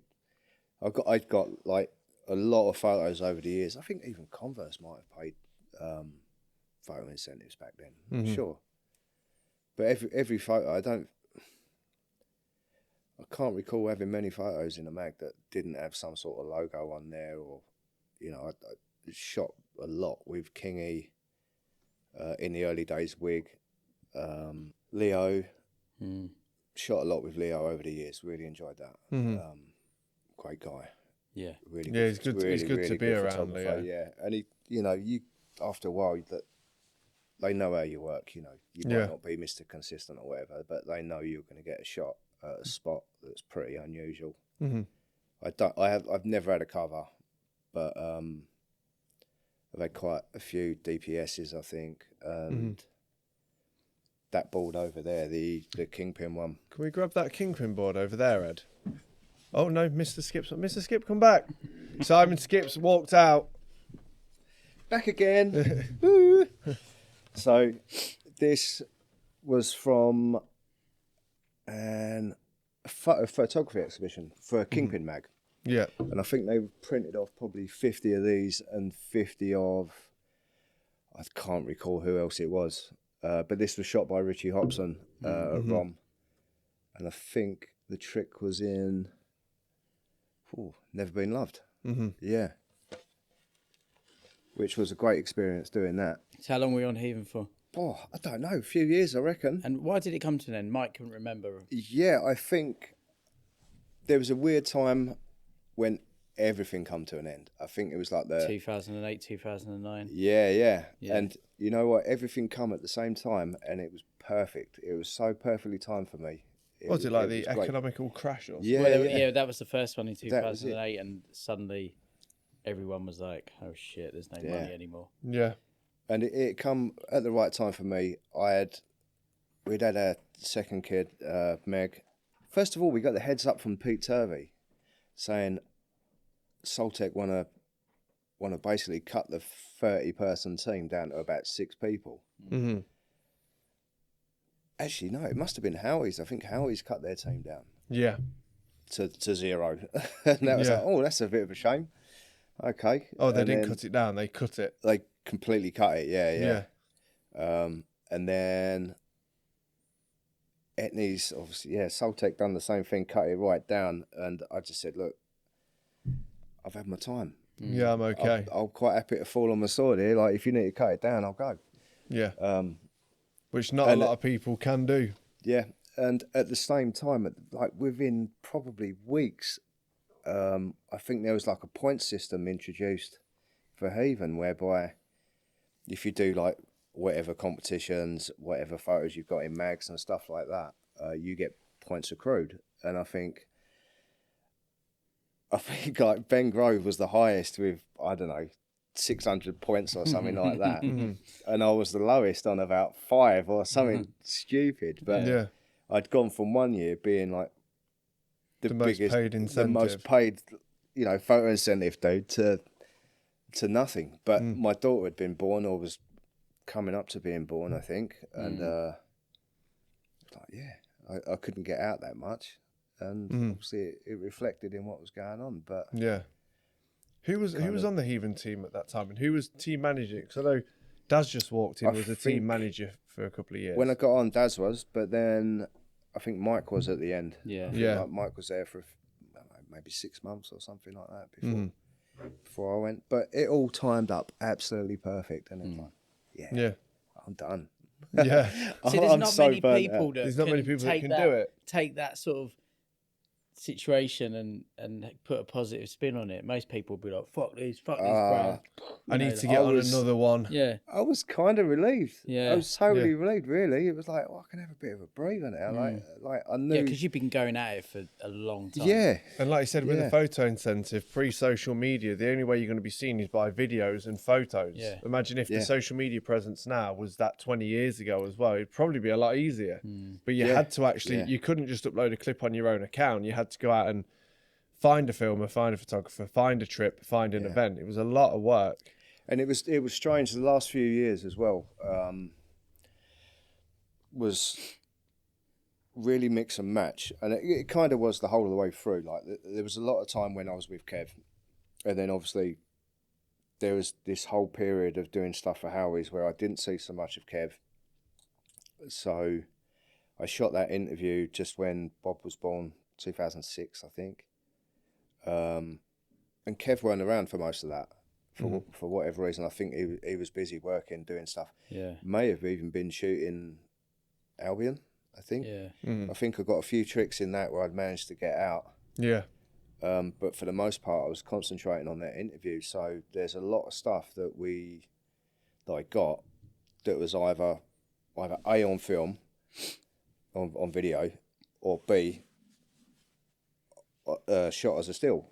And there was, they didn't go together. There was no video evidence of what photos were shot, and there was no photographic evidence of what videos were shot. So it was a bit mix and match, really kind of patchy for quite a while. Do you think let's go back a little bit, do you think taking it as a positive thing with the sponsors and stuff coming to an end, do you think that was because of the birth of your first child?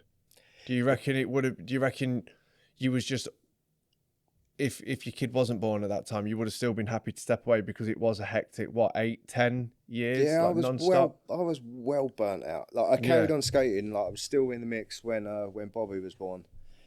And I would say from the couple of years, like I would say my peak skateboarding presence and ability was, I wouldn't call it the beginning of Clown first time round at all, but I was in like a really weird psychological kind of place. Seeing all these new guys come through and being like, well, where's my place in this? I'd found it very daunting to skate with a lot of the guys, even though like we're really good mates, and I'd be with them all the time. I couldn't really, I don't know, feel comfortable in myself to skate the way I wanted. I hadn't figured out my place for so long.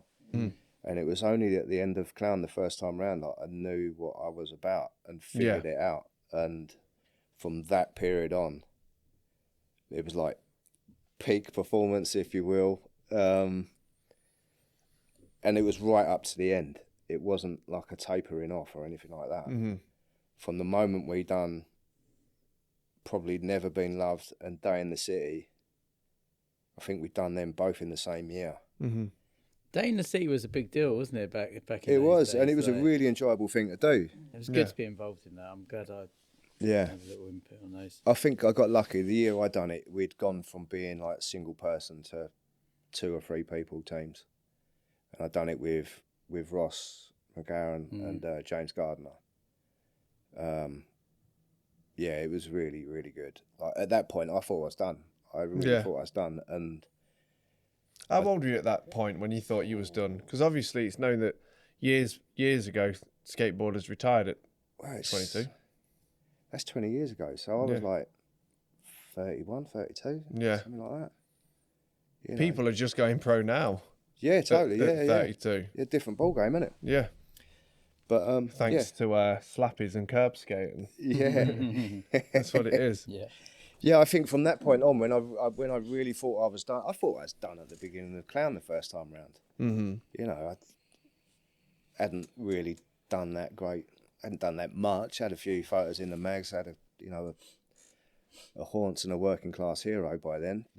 But alongside that, you were going to every single event. You were always at all the Yeah. Pioneer comps, all Radlands. You know, you were visible within. Skating's a Yeah, lot of highly showing visible, face, yeah. isn't it? And that, I think, you know, obviously people saw that, didn't they? And Yeah, I think right up to the point where Bob was born, probably. Yeah, 2007. I think Bob was born. I think we got married 2006. Bob was born in 2007, and then even after that, I was visible everywhere because I was doing a lot of judging. Like Yeah. I started judging way back before Clown. Probably, I think the first thing I really judged was Urban Games. Yeah. Like one of the early ones. Like Yeah. Turv was They were sick. part of the thing, and he said, "Do you want to judge?" And then from then on, I judged absolutely everything for years. Like it didn't matter whether it was national stuff; it could be international stuff. Like LG brought me on to do some stuff in Berlin as well. We done like a big competition near the Brandenburg Gate with Kate. Spent a lot of time with Kate judging. Mm-hmm. Yeah, Kate's is still doing it. I see him here and there. Yeah. So yeah, even after I'd kind of stepped away from it, I was still going out and doing judging for a good few years after then. So when you did have your kid and it was kind of like everything was slowing down, what was you doing in that meantime? You're obviously still skating, and I was still skating. was there anything on the cards? I think I'd started carving. How did you get into that? That was a product of going to Mexico and seeing all the Mayan cities and all the obviously the carvings that they done, all the old architecture really from all the Mayan cities around in the Yucatan jungle and that. Mm-hmm. That was pretty inspirational. I'd been there about 10 years before with my dad. So when we got married, we knew we had a plan to have kids shortly after. So like the honeymoon was going to be the last time to travel, and see anything meaningful for a while, you know.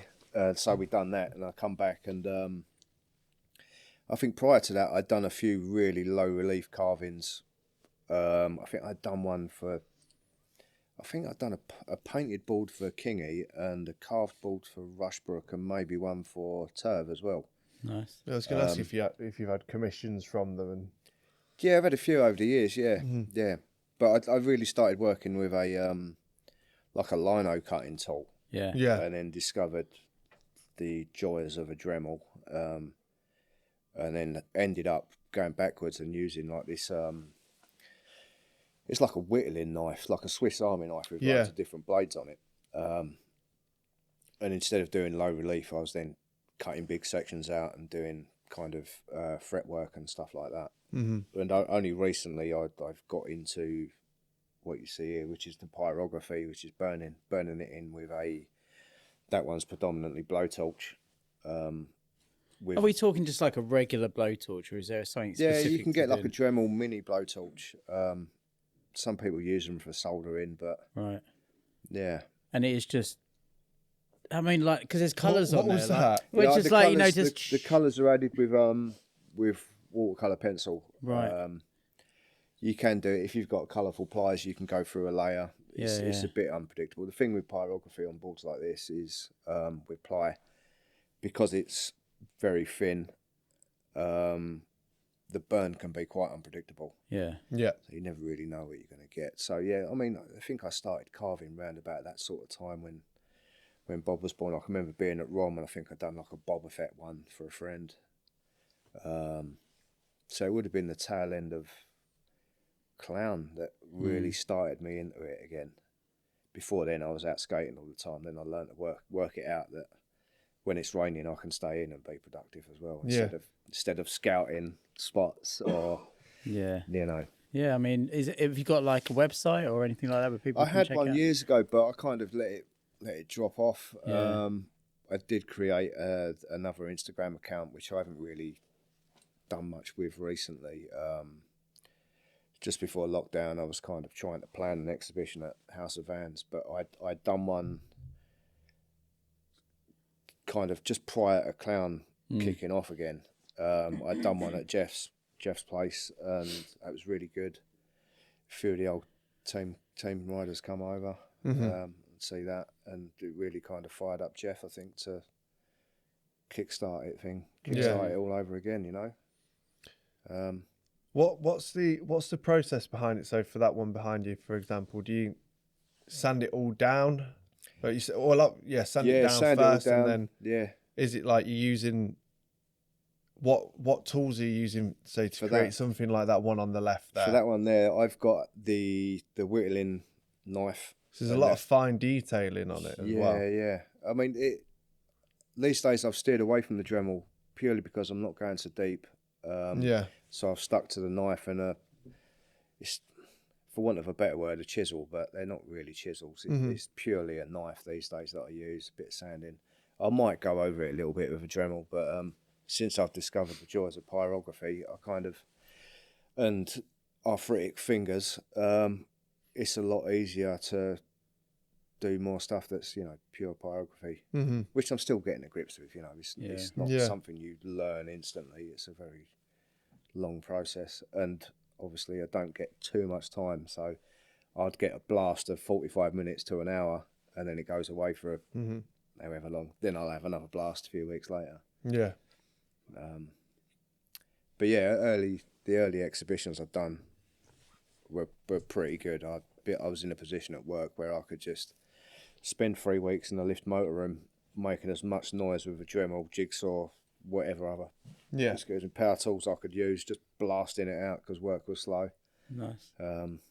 It's So what was your job at that point? Working on lifts, wasn't it? Yeah, I worked when I stopped building and designing skate parks. I started working for a lift company and getting involved with that.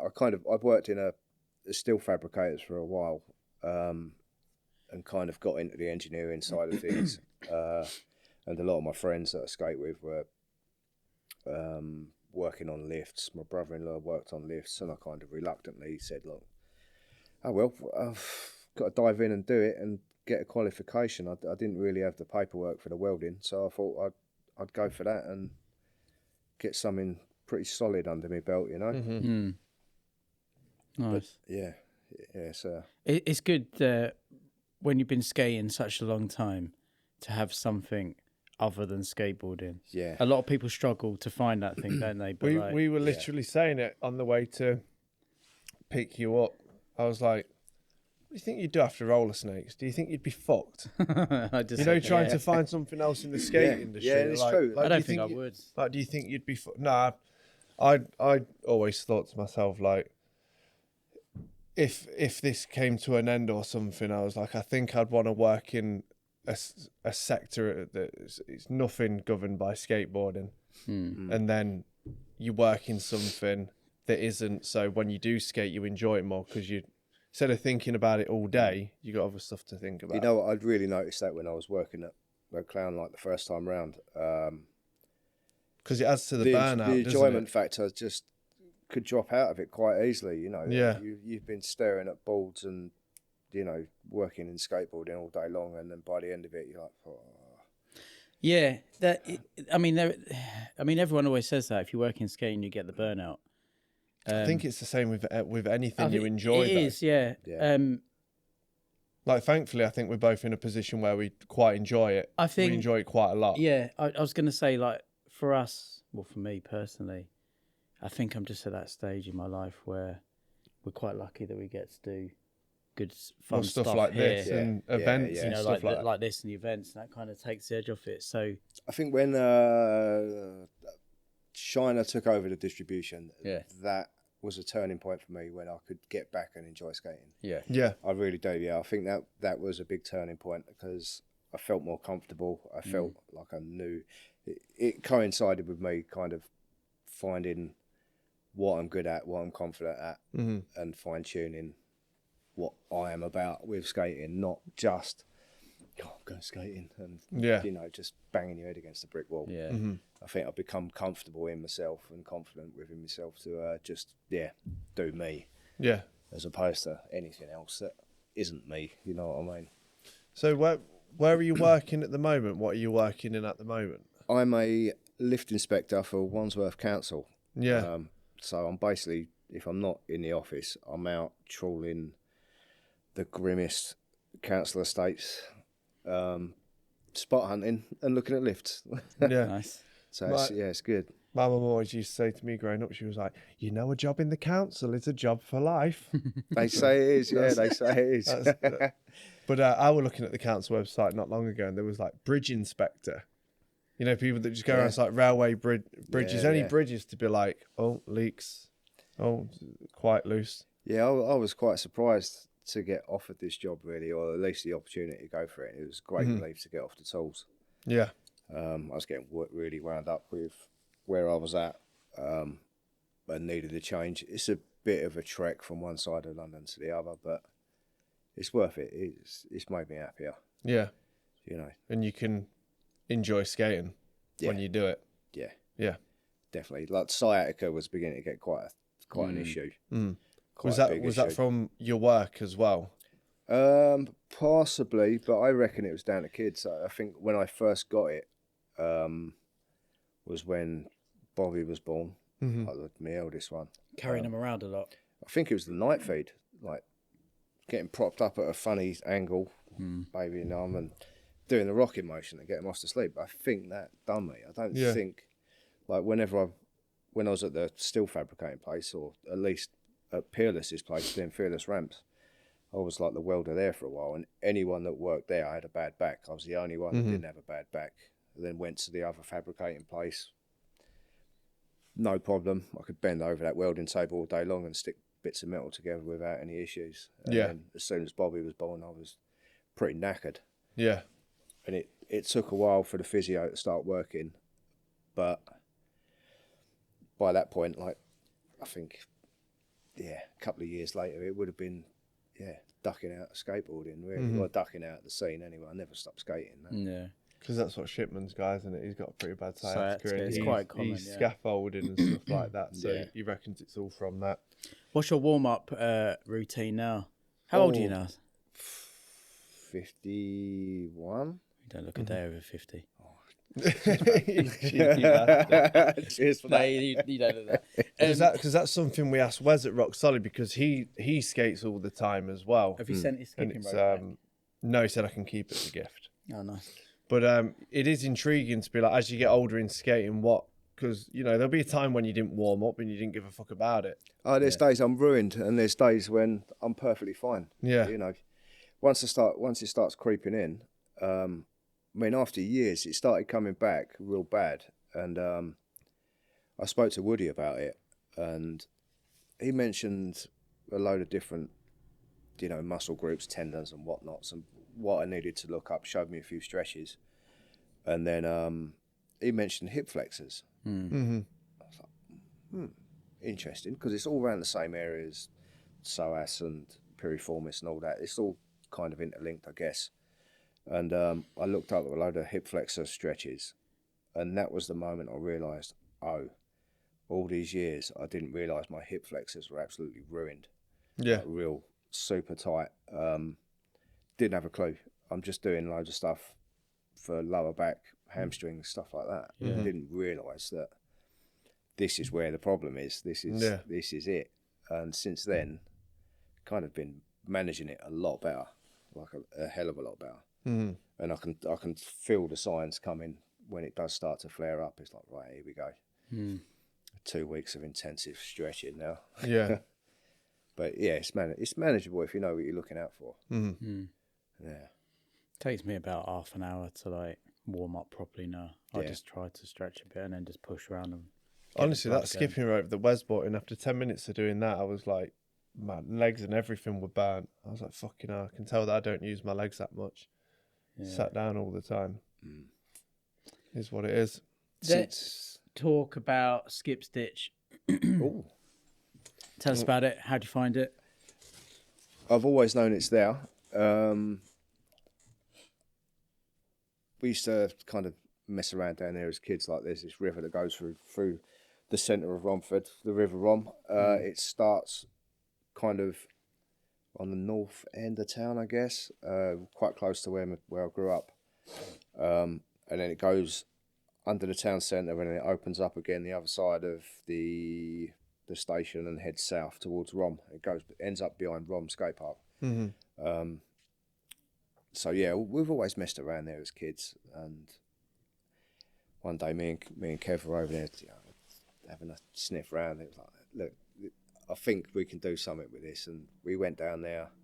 So, oh yeah, it's not too bad. And all we need is a hedge cutter, or shears. I don't even think battery hedge cutters are really a thing then. Yeah, it needs a bit of work, but we'll do it. And we just basically cut back probably about 30 foot of bushes that were all cascading down the stairs.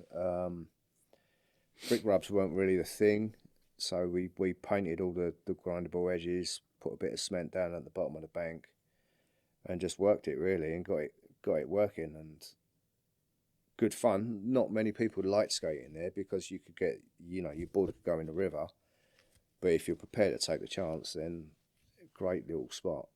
Where's some footage of it that we can skid in the rim? pop on the... Yeah, probably skid in the rim. A lot of visiting US pros went there. I think it's in like Time Machine videos.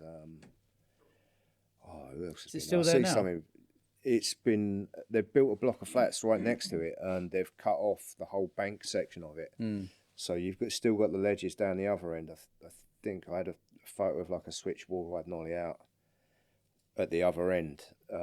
And that section's still there, but you'll probably get like a bucket of water on your, probably worse these days around now. Yeah.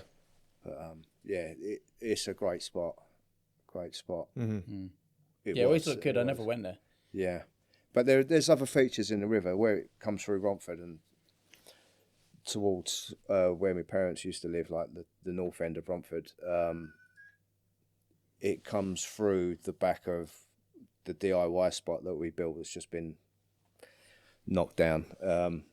Yeah, it comes behind there. There's a big up ledge there, and there's another up ledge further on, and there's water gaps. There's all sorts of features down there, but that was the main attraction, really, that end of it. Yeah, there was a time where it popped up in a lot of videos. Yeah. Yeah, it looked like a good spot. Yeah, talk to us about the DIY that you've sadly lost recently. Right. Was that the one with the slappy up curbs. ledge curb? Blessed be Gusset Meadows. Praise be to Biffin's Bridge. I'm devastated, but it's going to happen. Yeah. Me and a friend, Jay, we started forming curbs. Like I'd done a video part for Dadlands, curb-based thing. Big up Dadlands. And it really made me want to do something. So I kind of formed a couple of curbs and built what we called the Red Baron, which was like a freestanding one. Probably started off as 3 slabs, and then it ended up as 6. And then I built the jumbo curbs, which are like double, maybe triple the size, like in height, and cemented a ramp at either end. And then I think all the guys were skating Leytonstone car park curbs all the time. Managed to get them down. They liked it. And we started expanding, really. Built a flat bank to wall there, like a bank to block, and then eventually that turned into a bank to wall. It looked like quite a setup. It was, and it developed slowly. Like we didn't rush it. Everything was kind of really well thought out, and nothing really clashed with anything else. You get a lot of DIYs where there's too many chefs, and you get obstacles that clash with other things. Run-ups are screwed up. There was no rush. The initial plan was to build stuff that looked like it should be in a car park. Yeah. There was no To avoid fault. being... Avoid being detected. Yeah. Avoid it getting knocked down. We just wanted a curb. We wanted a decent, double-sided curb that you can pop over and stuff. And it just really went from there. And like I say, it was slow, methodical, perfect. What you want for like creeping into an environment without too much notice. Yeah. Eventually we built what we call Biffin's Bridge, which is a really kind of mellow. The names are well good, aren't they? So good. Biffin's Yeah, Bridge. mellow flat bank with a curb on the top, with a platform on top of the curb, and eventually the bridge was a drain in the middle of it. Right. So like, if you didn't do your trick across the full length of the curb, and you basically biffed Biffin's Bridge, you know what I mean? You didn't get full pen. Yeah. And it was great. And we had Gusset Meadows, which was a simple, regular curb with a silly bit of concrete up to it, and just that alone was like so golden, you know. How long did the DIY last before it was knocked down? A couple of years. Did all from right, start really, to finish. then, Yeah, done That's really what we were saying right. about earlier. Like with DIY spots, it's like if you get one skate, you're in credit there. Like Yeah. people get so pissed off when stuff gets taken away, but that's the nature of the beast, isn't it? And it's the one that I'd always see footage with, like Kevin, Josh Cox skating as well. Yeah. It started off kind of, me and my brother will go down there. We'll drive down there in a car with a couple of ready mixed buckets of cement, and you know, we'll glue the curbs in, and then we'll add a bit of cement to a ramp, and then come back a few days later and be like, oh, don't really like the ramp on that, let's alter it, so we'll stick another layer down. Mm-hmm. And then eventually at the end of the day, we'll have a mix. Once we started building the flat bank, that changed anything. We got like huge granite curbs that we had dug up from the back of a pre-existing boulder. Mm-hmm. Propped them up against the wall, wedged them into the existing curb at the bottom. They sat there for ages, and Setroy got involved, and that started changing things. It was like, we're doing proper builds now. Mm-hmm. So we built that flat bank on the curbs have been sitting there wedged up for ages, and then eventually we got around to doing it. No problem with that. And then we built what we call the Essex-calator, which was a curb sunk into the ground, like so you could roll onto it and then up. It fed you onto the side of the flat bank. Yeah. Mm-hmm. With like an escalator bank off the side of it. That was all great, no problem with that. Then we built what would be, I guess we started Biffin's Bridge. Well, actually, Bill. In the trailer for this episode, can you just get all the names of those obstacles? What was it? The Red Baron. The Red Baron. All that. Just put all them Red Baron, Biffin's Bridge. Yeah, you got the Red Baron, the Jumbotron, Essex-calator, Biffin's Bridge, and Gusset Meadows. There you go. Perfect. Yeah, it was all good. They've just carried on building, just adding to it, nice and slow, pretty methodical. And we built Biffin's Bridge, and we wanted to continue the curb round into like a curved ledge kind of thing. And we were mixing up for that. And over the 2 years, we've never had anyone take any photos. We've been caught red-handed by the police building, and they were over the moon with what we're doing. I think I'm there with a sledgehammer. Setroy's just he must have just put a grinder down or something like that, and there's power tools all over the place. There's beers here, there, and everywhere. It's pitch black. Unmarked car comes flying into the car park and steaming over to us about 100 metres away, full beams on. We like, oh mate, this is either complete lunatics or like that's a plain unmarked car. They pulled up right in front of us. One of the doors popped, interior lights come on. Oh no! Car full of police. Oh, what do we do? Can't do anything, can Hello, you? what are you doing here then? And Setroy's like, oh, just doing a bit of community service. They're like, what? It's like, no, sorry, we're just doing a bit of a service for the community. We're doing like a bit of a youth project here, Yeah. And they were like, there was 2 coppers, 2 PCSOs, and they left it up to the PCSOs to make a choice. And they must have been, I don't know, 20. And they were over the moon with what we were doing. Yeah. The car park was known for crackheads, smackheads, just shoplifters coming out the back, like from the river, from the skip stitch, or I can't call it skip stitch, by the way. You just did. It's me and Kev's ditch, you know what I mean? Kev's It's, ditch. we put the equal work into that, like, it's just, yeah. So the shoplifters will come up from the river, from the town centre or Matterland where they've been nicking stuff. So it's all filled with wrong uns. And they know if we're there, they're not going to be there for the most part. So the police are really happy with building. They're stoked. But then, we're going back to, we're building the last phase of Biffin's Bridge, and this guy took a photo of us. You can't resist, can you? He took a photo, and the next thing we know, 2 days later, there's barriers all like sectioning off the bottom end of the car park, and that's not good.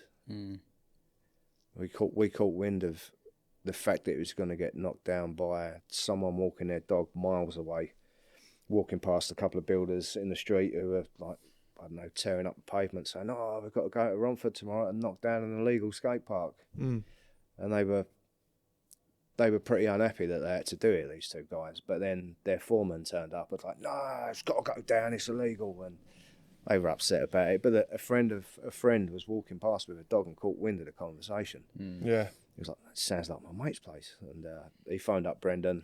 Brendan gave us the heads up. We're like, "Right, tonight we'll go down, we're going to light it up, stay as long as we can, just get as much, clips as possible and see what we can do." So we done that. We plucked the Baron out, put that in the car, moved the barriers back, because the barrier's like one side of the Jumbotron. So we moved this, like, got to be 100 metres worth of barriers to the other side of the Jumbotron. So that was outside of the cordon. Covered it in leaves so you couldn't see it at all.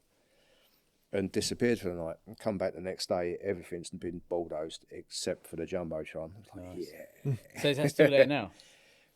Went back the next day because all the rubble was still there. Went back the following day and all the rubble had gone. They'd moved the barriers. They must have disrupted some of the leaves and discovered the Jumbotron. Jumbotron, R.I.P. Yeah, gone. And that was it. Times. I'll make sure that I put R.I.P. Jumbotron. Yeah, everyone had a little cry and that was it. It's gone. So we're kind of working out what to do now, really. So you still got one of the curb stands, right? Well, we waited a few months, went back, put the original curb back in, had 2 skates, then got word that had been done as well. So it's like, nah. Yeah, gone again. Yeah, so it's clearly like a zero tolerance kind of policy from the council, and that is it. They're probably scared they're going to get sued or something stupid. Yeah. But that's what it is, isn't it? They just they got to cover their backs. I mean, you got to see it from their point of view, I guess it is. It's a shame. I think if we'd got wind of it happening sooner, we could have spoken to councillors and could have made some sort of effort to, this is a community project, really. You ain't worried about. You shouldn't be worried about getting sued or work with us. The car park's going to get knocked down in the next 18 months. The council's been caught out fiddling it one way or another. I think the guy that was in charge of signing off on the planning permission worked for the contractor. It was like had something to do with the contractor that wanted to build the flats. So it's like they got caught out. The whole process started again. They sold the land to their holding company, who was leasing it back to the council. It was all a bit weird. But now we're stuck with no place and just kind of working out what to do next, which happens. It's the life cycle of a DIY. Yeah, exactly. That's it. So what is up with your skating now? Like, what's going on? Are you just skating curb still? For the most part, it's kind of a bit fractured at the moment because we did have, we obviously had the Baron and we had a place to go. We'll all meet up. It's forced us out to get back to regular skateboarding, I guess. Flips might be back on the table. Yeah. Who knows? The idea of doing anything where my board leaves the ground makes my ankles just start throbbing. Yeah. It's been a few years. I mean, the past 2 times I've skated, I've probably flipped my board more than I have in, I don't know, since lockdown, I guess. Yeah. Yeah. We kind of, I guess before lockdown, we were out a lot. We were out filming a hell of a lot with the Yarbrough chaps. Yeah. Elder gentlemen, before the Dadlands thing, we were we were at it. That was a good scene. Constantly filming, putting a video out probably once a year or once every 18 months. Yeah. Really good to get involved. That's what dragged me out of kind of dad hibernation. Like we had John's ramp for a bit. John Haywood's ramp was one of the best mini ramps I've ever skated. That was the one, quite wide, wasn't it, in the barn? Yeah. Is that not there anymore? No. So what was the deal with that? Did it just pop up as a temporary thing, or? It was there for a good few years. Like John just was good enough to build it. I think originally the plan was to hire, sell people keys to the thing. Right. But he shortly thought to himself, I believe he thought to himself, well, what's the point? I've always wanted a good ramp that me and my mates can skate. So we'll have Wednesday night sessions, and if anyone wants to go there at any other time, give us a shout. After a little while, John wouldn't turn up that often. He'd turn up like, I don't know, once every couple of months. Absolutely destroy it. Yeah. And then disappear again for another couple of months. Yeah.